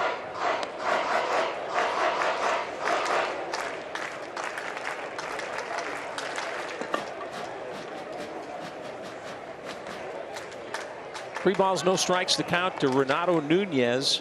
Rounded out his first at bat and then hit a 2-run homer. This one right at the center fielder. Fox is there to make the catch. 2 down. Pretty good swing. Really, all you can do is hit it, right? And a bullet right out to center field. He got behind the baseball. An A swing on it. Gets a little bit elevated. That ball might be up off the tarp in center field. And that brings up an Oriole that's had 2 real good at bats. Dwight Smith Jr.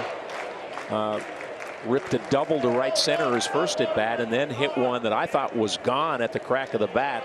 Smoked the line drive that Hunter Renfroe made a great running catch into the wall with in right field.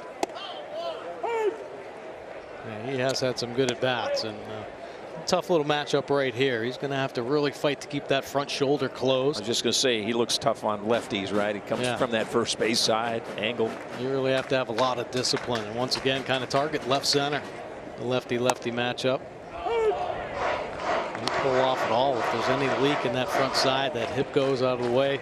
Now Loop will take advantage of it.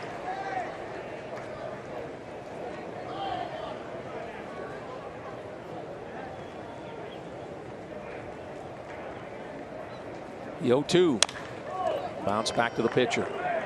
Luke flips it to first. And that ends the inning. So the Orioles get a run tied up. We're tied at 3 as we head into the 7th inning. Tie ball game, 3-3.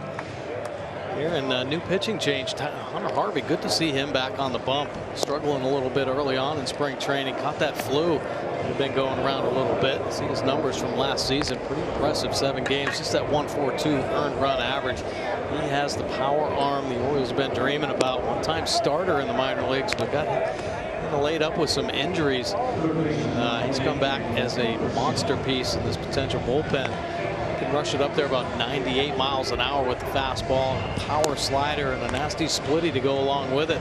The hope is that he can stay healthy and continue to be a big part of the bullpen. But first outing right here in live action. Anxious to see him. Yeah, I'm sure he's anxious to get out there. Some defensive changes.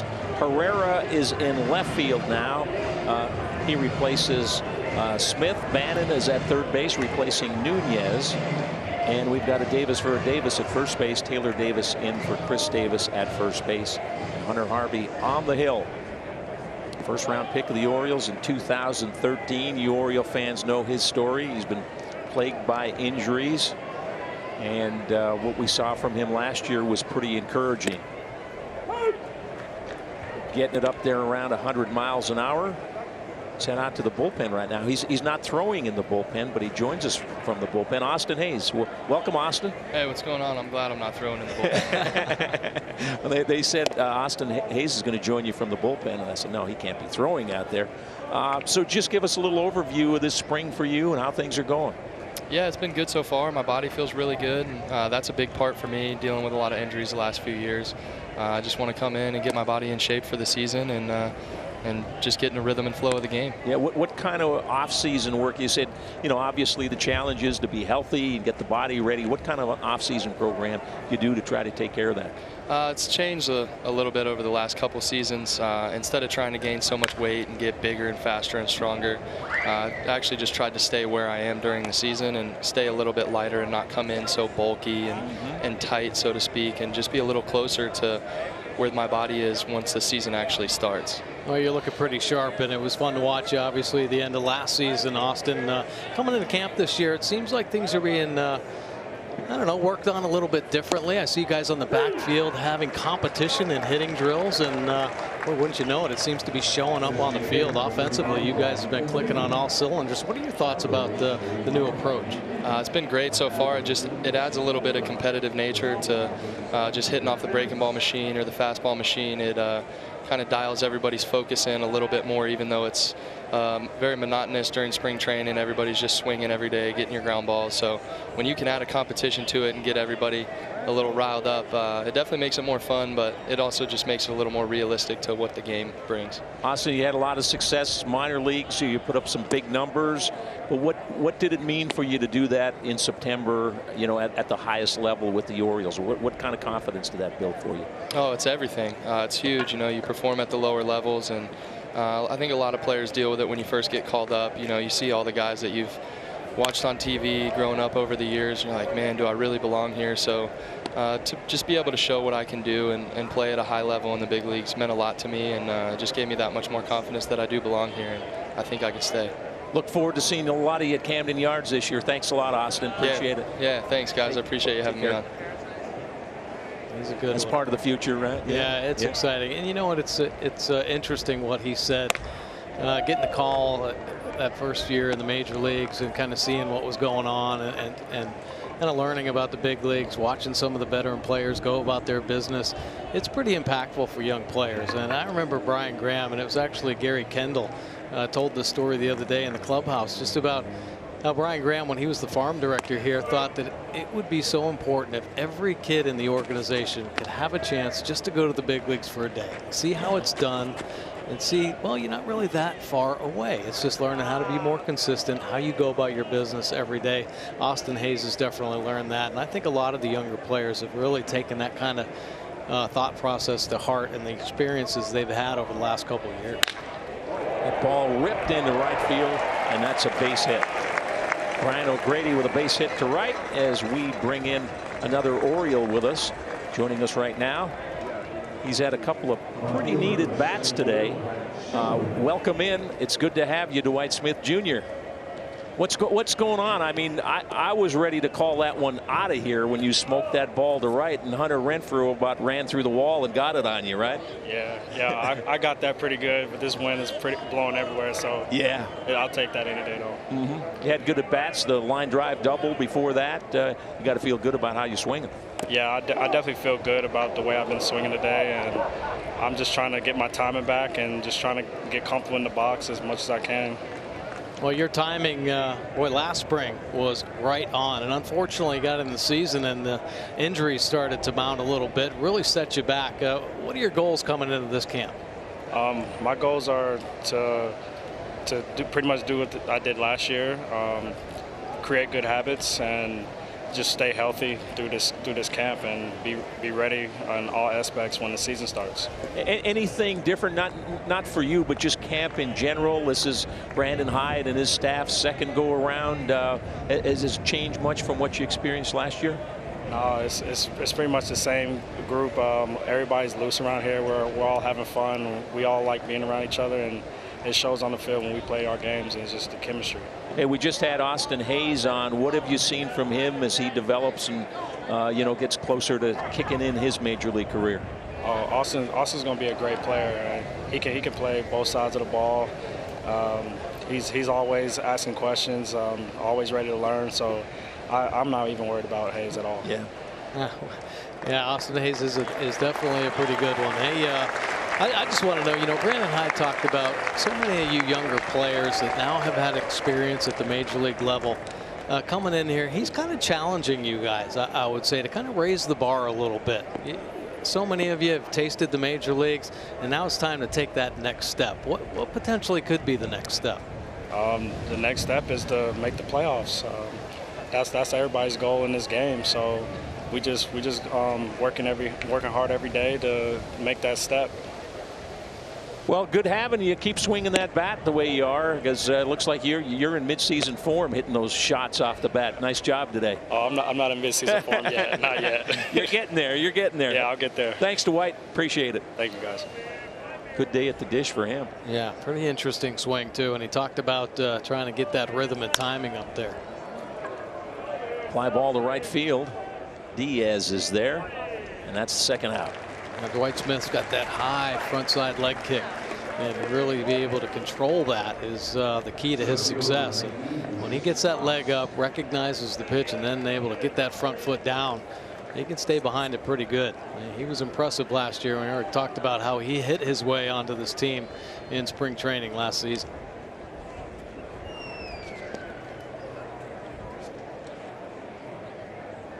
This is Lucius Fox at the plate, his first at bat. He replaced Margot in the outfield for the Rays.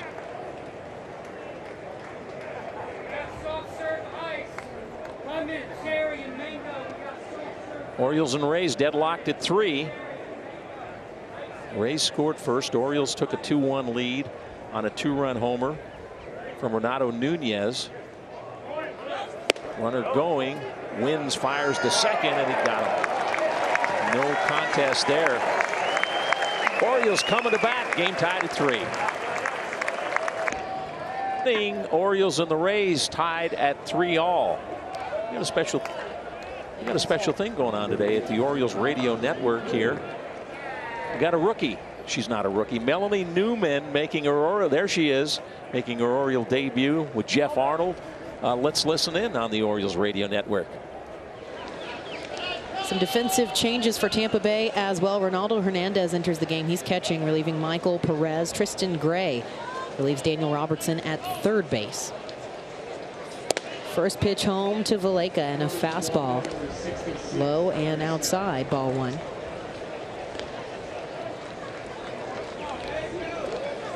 Nick Williams with the long blonde locks underneath that baby blue Tampa Bay cap.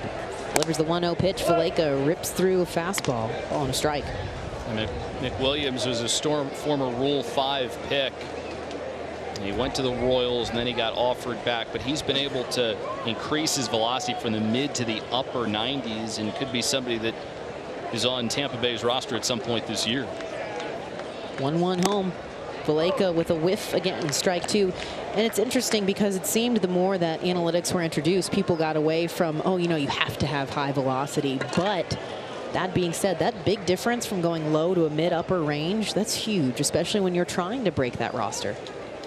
And the Rays, we said, are stacked at the minor league system. Lots of great pitching prospects there in addition to the talent they have in the big leagues. 1-2. Fastball outside, 2 balls and 2 strikes for Valleca. I mean, they'll hit a little bit, but the Rays, their success hinges on their pitching and their defense, which are both very good. It's run prevention more than run production. If they can have guys who limit what the other opponent does, you only need a couple. 2-2 and a pitch way up top. Ronaldo Hernandez almost backs right over home plate umpire Ryan Wills. Effort to keep the ball in control. Full count for Valleca. Again, the leadoff man here in the bottom of the 7th. And it's been impressive, honestly, watching what they've done. And you've started to see it lays the blueprint for how a couple other clubs want to revitalize and bring everything back together. Payoff pitch. Valleca swings and lofts the ball foul out behind first base. Count stays full.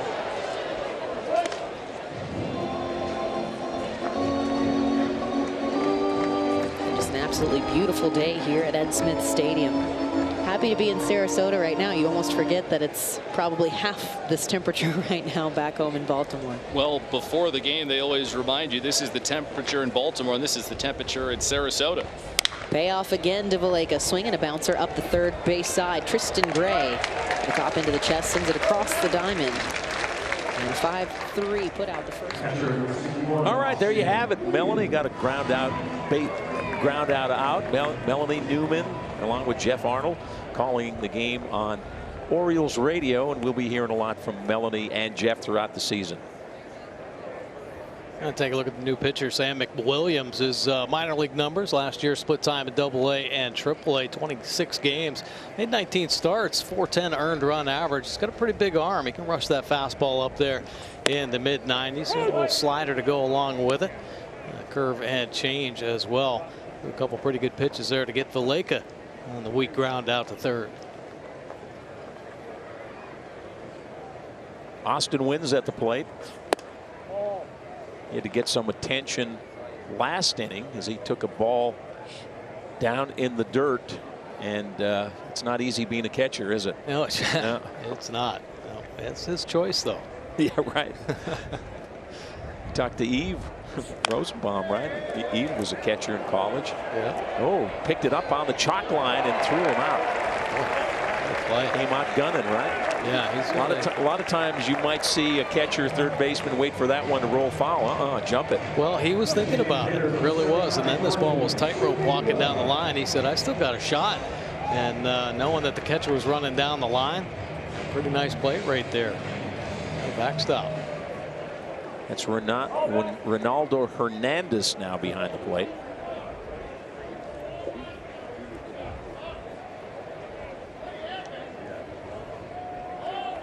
Martin Cervenka. Interesting story. Cervenka from Prague, the Czech Republic, and I guess his dad was a baseball player. He got into baseball. It's not exactly a hotbed. I know the international game's getting big, but now the guys from the Czech Republic coming to play. Right. Typically maybe hockey over there. Yeah. And I understand his parents were here last week, and he had a home run. Nice. When they were here. So, yeah, that was a pretty exciting moment. Listen, he's a quality catcher. It's just a matter of getting that bat a little bit more consistent. But if you want to see a kid throw, he's got the catcher's arm. Nice smooth delivery, and he can get it down there in a hurry. Big body, too. Takes a strike there. Cervenka today bounced out to third and then struck out looking in the 5th inning. Sam McWilliams, the 5th pitcher for the Rays today. Charlie Morton started, went 2 1/3. Gave up 2 hits, no runs. He was followed by Jalen Beeks, Oliver Drake, Aaron Loop, and now Sam McWilliams. McWilliams really creates that downhill angle. 6'7" out there on the rubber.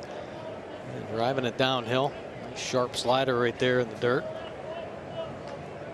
You don't see a lot of 5'10" pitchers anymore. There are a few exceptions, but you're right. Yeah, they like those 6'3" to 6'5" and more. Good breaking ball there. And Cervenka down on strikes. We're headed to the 8th. Orioles and Rays still tied at 3. Shut the door. It's 28 games last season. Picked up a win, 4.78 earned run average. Big arm. Take a look at the opponent batting average. Overall 277. Completely controlling the lefties though. Just a 188 clip. And gave up the 4 home runs. Just consistencies. Getting into that strike zone with his power arsenal. He can rush it up there about 96, 97 miles an hour with the fastball. Power slider to go along with it. Lucius Fox back there. He was at the plate when the 3rd out was thrown out. And he's down on a ground ball to 3rd. First pitch slider riding in on the hands. Be aggressive on that fastball. Reina taking over the job at shortstop here, latter part of the game. Good play by Ryland Bannon over there on the slow roller.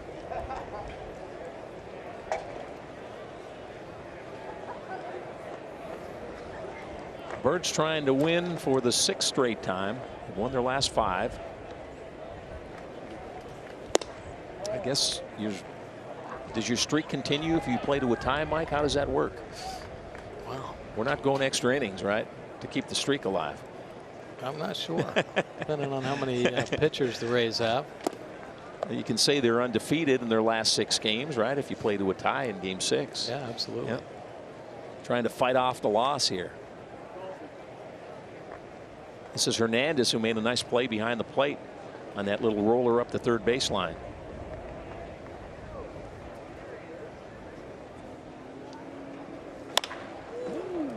Bounce to short. Reina, 2 down. Stream spring training games live or on demand with MLB.com. Watch high definition video on any size screen at home, on the road, or in the office. Visit MLB.tv for details. Couple of quick outs here for Tanner Scott. Oh, nice to see him get back in the zone after falling behind. That's been kind of the problem with Tanner, just that inability to get ahead, throw consistent strikes with that power arsenal.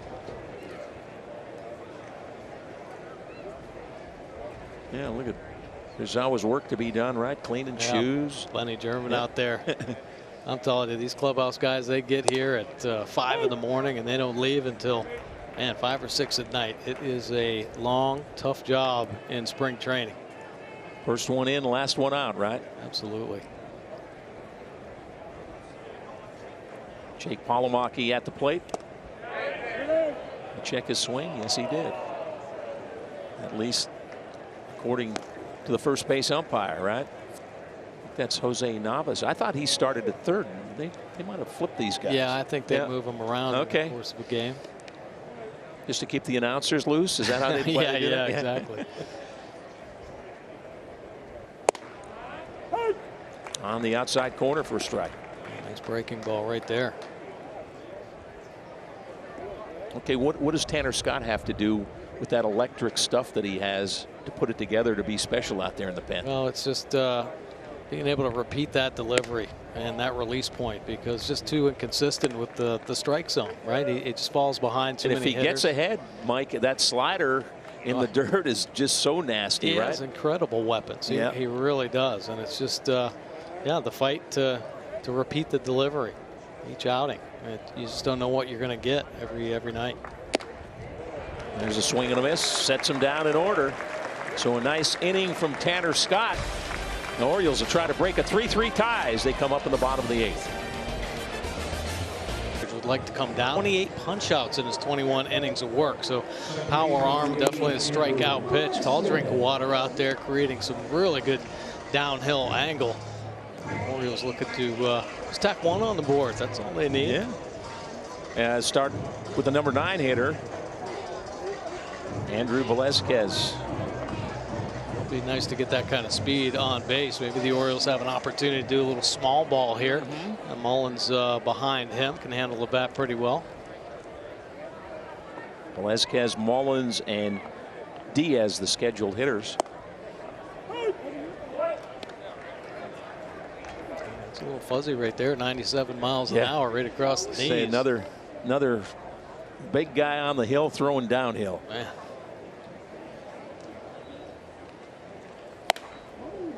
Two heaters by him. Strike two.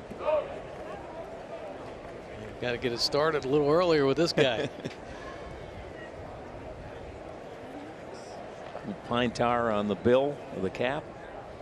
Staying in that powder blue cap of his. Fairbanks up high. Did he check it? 1-2. Getting a lot of calls on the check swings today. Take a look. That one's legit, I think. Yeah, he held Got up that for one sure. right. Yeah. Tried to climb the ladder on him with the fastball. Fairbanks ahead on the count, 1-2. Orioles batting in the bottom half of the 8th inning.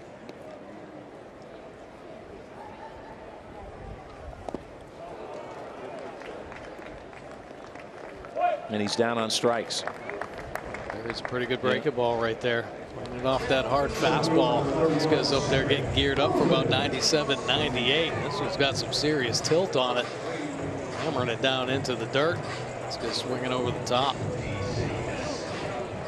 3 homers in the game. Renato Nunez with a 2-run shot in the 4th inning for the Orioles.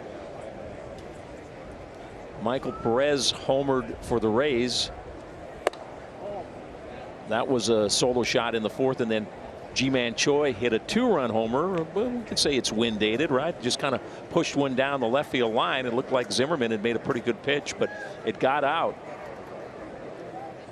That put the Rays up 3-2. The Orioles have since tied it. This Davis with a sacrifice fly. Davis's day consisted of a fly ball to deep left center that got out to the wall, was caught, and then he worked a walk and then drove in a run with a sacrifice fly. Yeah, wind shifted unfortunately on Davis in that at bat. He started blowing straight in. He looked like he covered that baseball. Wind knocked it right down. 1-1 to Mullins, popped up. Looks like it's out of play. Back behind the Rays dugout. We had a terrible incident earlier where the Orioles hit a foul ball into the Rays dugout, and Ryan Thompson, one of their pitchers, was injured on the play. He was taken into the clubhouse. No word on his condition. You just hope he's all right.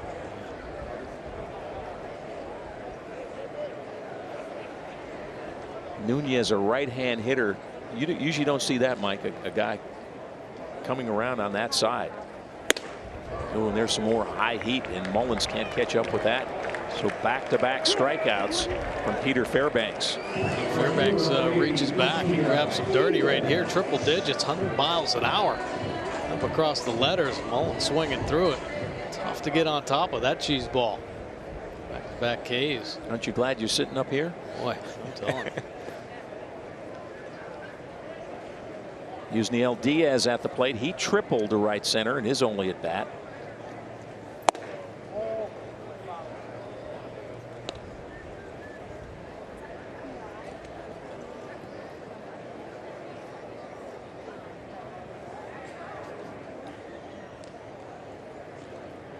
Taylor Davis on deck if Diaz can keep the inning going. Is that the slider, Mike? Yeah. Of course, you get geared up. See 98, 99, 100 miles an hour, and drops a little wrinkle on it. And the buckle in your knees. Good job of stealing a strike right there. 1-1 to Diaz. Down low, 2-1.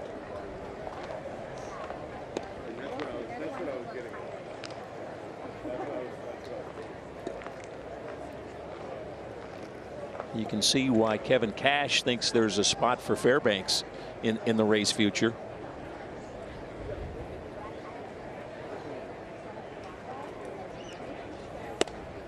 Misses with the fastball, 3-1. Well, so many of the quality teams now in the big leagues, and I think the Rays have made that jump up to be considered a quality team. It's really an organizational type thing, because there aren't many teams that can break with their 25, 26-man roster now this year and have success the whole way through. You're always reaching down into the minor leagues, and the Rays are one of the deepest organizations in baseball. So Diaz works a walk after back-to-back strikeouts. The Orioles have the go-ahead run on. Taylor Davis comes to the plate. And you know, the Orioles are hoping that for as many players as they brought into camp last year, 58 players gone through the turnstile, so they're going to be counting on their minor leagues as well, and they hope they've got enough depth to you know, help them along through the course of this season. One of the things that might change the roster shuffling around baseball just a little bit is pitchers who go on the IL this year have to stay for 15 days instead of 10, and I think baseball saw that teams were manipulating the 10-day and bringing guys back and forth, running the shuttle from the AAA clubs, and so now position players could still go 10, but no 15s for the pitchers. Right. Which is smart, that's for sure. What's your impact? What do you feel the impact is on the 26-28? Well, I think 26-man. You know, I don't think it's going to be that impactful. It just depends. Maybe on one more position player team. For the managers. Absolutely. Yeah. Everybody's using the big bullpens nowadays, right? Yeah.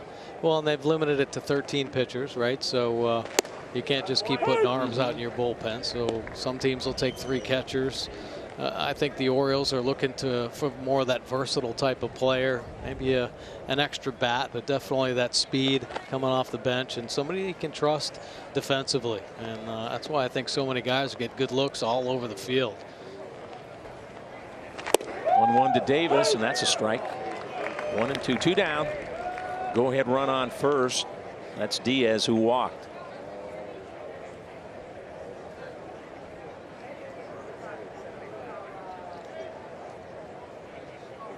Orioles reduced the roster a little bit this week,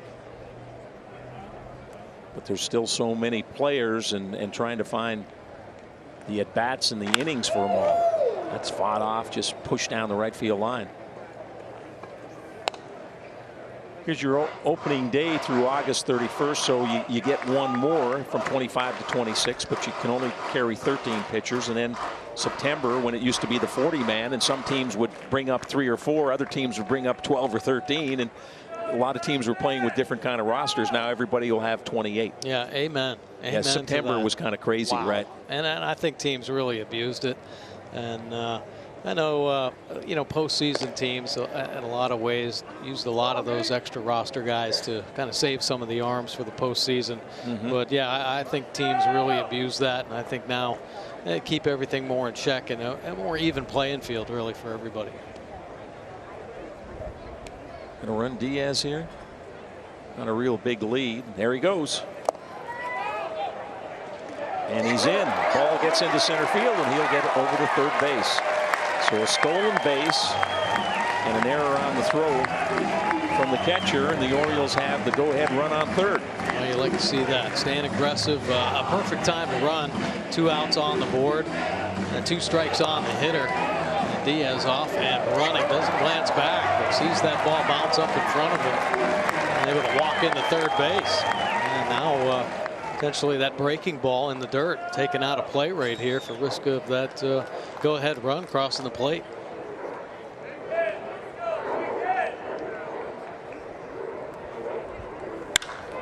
Popped up right side. And that'll do it. We're heading to the 9th. We're still tied at 3. Orioles and the Rays. New pitcher on the hill for the O's, Travis Lakins. Into the ball game last season with Boston, 16 games, 3 spot starts, 3.86 earned run average. See the 18 punch outs in his 23 1/3 innings. Worked it into 10 base on balls. Not too easy to pitch in the American League East, that's for sure. Lakins pretty good fastball, mid 90s with the heater. Cut that fastball as well, and it's a hard cutter. Throws about 90 miles an hour. Curve and change to go along with it. Yeah, Brandon Hyde said that. Saw him in September, pitched against the Orioles, and liked what he saw. So when they had a chance to pick him up, he's here. One of those guys trying to compete and make some noise. Absolutely. Yeah, a lot of the pitchers, players here in camp have been picked up on waivers, and you know you're always kind of scouting and evaluating, as Brandon Hyde did. And some eyes are guys that catch their eyes for sure. By the way, I want to clean something up. We talked about the player injured in the Rays dugout. It was Garrett Whitley that was struck by the foul ball in the dugout. We had mentioned Ryan Thompson. They wear the same number, but Whitley's from the minor league camp, and Thompson did not make the trip today. So we hope everything's fine with Garrett Whitley who got injured on that foul ball that was hit by Renato Nunez. Ground ball to short, and we've got one down here in the top half of the ninth. Off-speed pitch right there. Good sink action. As a former defender, you love to see the ground balls, the routine ground balls for sure. Well, he's not in the lineup today, but with Iglesias at short, that will be a good friend for the pitcher, right? A ground ball anywhere near the middle, you think he's got a pretty good chance of doing something good with it. Yeah, he could do it, and he's going to put some entertainment in there as well. He can make some special plays where you just say, wow, how the heck did he do that? And he's already done it here in spring training. He has quite a sleight of hand, really. The glove to hand or ball is lightning fast, and he's going to be fun to watch. Really help a lot of these younger pitchers. That's bounce foul. Count even at 1-1. Orioles have used six pitchers today, but I guess the kind of headline story is Asher Wojciechowski, who came in and was real solid. Started and went 3 innings and just gave up 1 walk, 2 strikeouts, no hits.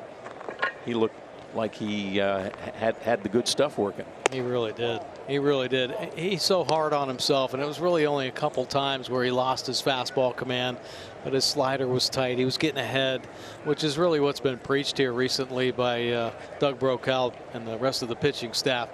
Just be aggressive with your stuff in the strike zone and mix up your pitches. He was doing that, working in and out. He came up with some nice ones. Lakins misses there. Now down in the count, 3-1. Taylor Walls looking to get on base with the go-ahead run. Today's paid attendance 4,897. Beautiful afternoon in Sarasota. Game time temperature 75 degrees. For those listening back home, it's coming eventually. Just not for a while, right? Yeah. My wife said it was a nice spring day yesterday. Up in the 50s, yeah. It's knocking on the door. Well, as you know, Mike, from your years in Baltimore, opening day can be anywhere from about 75 to 80 to about 30 and occasionally a snow flurry. Right.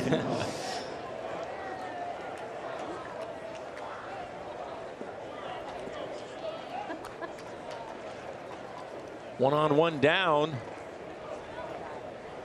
That'll bring up Vidal Brujan. He's one of their top prospects.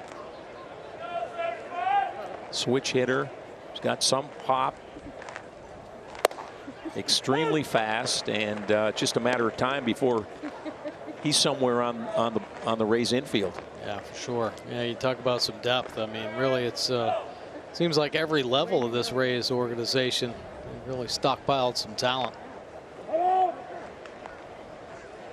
think if the Rays are truly going to be in the hunt, you look for them to maybe make some blockbuster deals there around the trade deadline, get them over the top.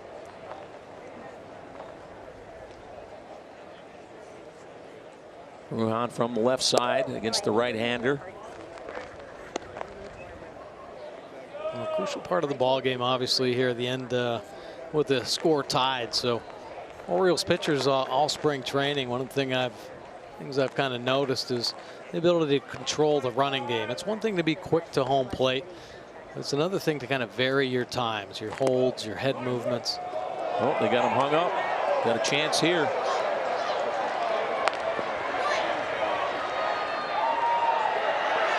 Couple too many throws, right? But there's the tag, and there's 2 down.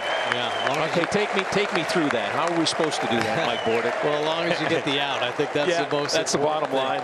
But first and foremost, a nice job there by Austin Wynns containing that baseball. Take a look right here. A ball down in the dirt, head up, realizes what's going on, and he fires down to second base. Right here, that situation, you got to get him heading back as hard as possible. Davis probably gave it up a little bit too soon. If the base runner is looking at you and kind of jogging, you want to make him commit the other way before you give it up. Try to limit those throws. 2-1 to Brujan, little tapper, and it rolls foul. Exceptional play, though, by Austin Wynns, getting the block and that head coming straight up, finding the base runner, and really capitalizing on that base running blunder. Orioles 6-4 on the spring. They've won their last 5. The Rays came in here with 5 wins and 4 losses. Now take care of business. Get Brujan here. You're probably not going to lose. You could tie, but you're probably not going to lose. And that's a manager's choice, right? The managers, if they wanted to go another inning, if they had guys they wanted to throw, you could play 10 possibly, but usually they'll check each other out after 9 and say, we're good. Right. Yeah. Depends on the arms they may have brought over. Is there enough depth? I know the Orioles a little bit concerned with these 2 going on the road for a couple days to make sure they've got some healthy arms going with them. Full count. Ripped on the, oh, nice glove. Yeah, you don't have a lot of choice on those. Wow, what a pick. Orioles coming to bat, chance to win, tied at 3. 9th inning, it's down at first base. Boy, you better be ready out there. These guys are hitting it hard, man. That one probably came off the bat maybe 110 plus miles an hour, and your glove better be in the right position. I don't know if the ball caught him or he caught the ball, but there was definitely limited movement, and he was ready for it, and that's really the key at the major league level. Beautiful play right there, and Davis, one of those players, he could play the catcher position as well, so showing some versatility with that nice pick. Sean Gilmartin now into the ball game last season at AAA. Of course, had some time here with the Orioles a couple years ago. 32 games last season with 3 starts at .395 earned run average. Crafty lefty, nothing really overpowering. And Bannon with a looper into left for a base hit to start the 9th. So there is the game-winning run on at first. Way to go, Ryan Bannon. Yeah, Bannon, part of that trade for Manny Machado. We talked about Diaz playing right field here today with the Orioles. Bannon, an infielder, spent time in AA last season. He's had himself a pretty good spring. And Dilson Herrera, another guy that's been moved around. Saw him play first base, left field. They just moved him into second base last inning. Back to your versatility, right? Yeah, boy, he can do it all. I'm telling you. Mr. Versatility.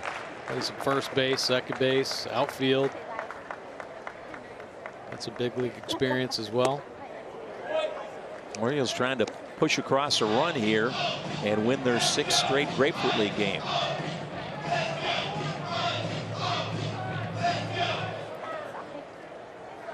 Well, they pounded out double digits in several of these wins in this streak.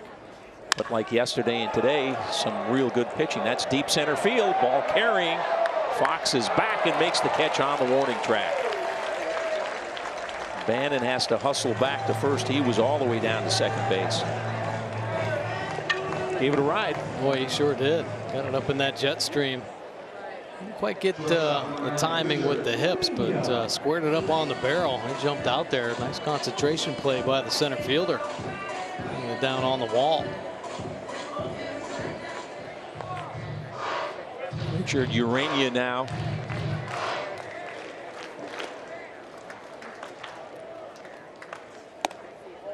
Both teams with 3 hits, or 3 runs, 6 hits, and 1 error. 3, 6, and 1 across for both teams.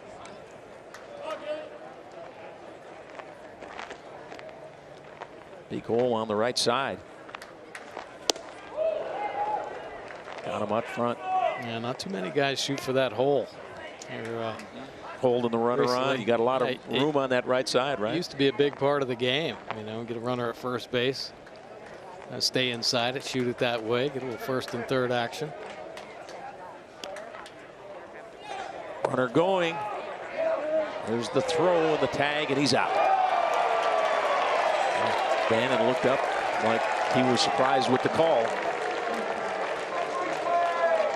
The middle infielder took the throw in the front of the base. Bannon goes to the outside. A little tougher tag. Let's take a look right here.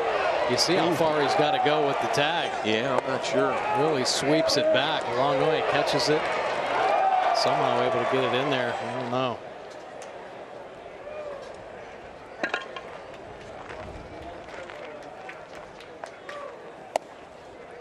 Urania takes a strike. It's 2-2. Ideally, you'd like to see infielders It's not really taught here. The Orioles, it's taught where you put your left foot on the base and then end up straddling if it's a good throw. But you really want to let that baseball travel as much as possible. Yep. Right? Yeah, reach out. It's moving a lot quicker, right, than that swipe you're going to make. Absolutely. So this could be the last batter of the game here. Urania up if he can keep it alive, but doesn't look like we're going to play extra innings today with the score tied at 3.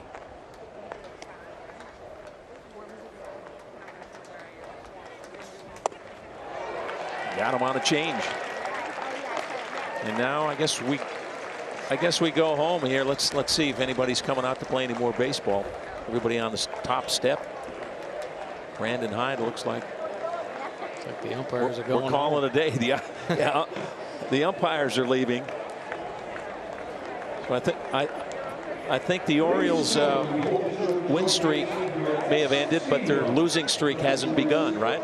Is that how we do that? All right, today's final score, the Orioles and Rays play to a 3-3 tie. Join us again next Sunday. The Yankees are in town to take on the Orioles. Coverage on MASN begins at 1 o'clock. Today's telecast has been a MASN presentation.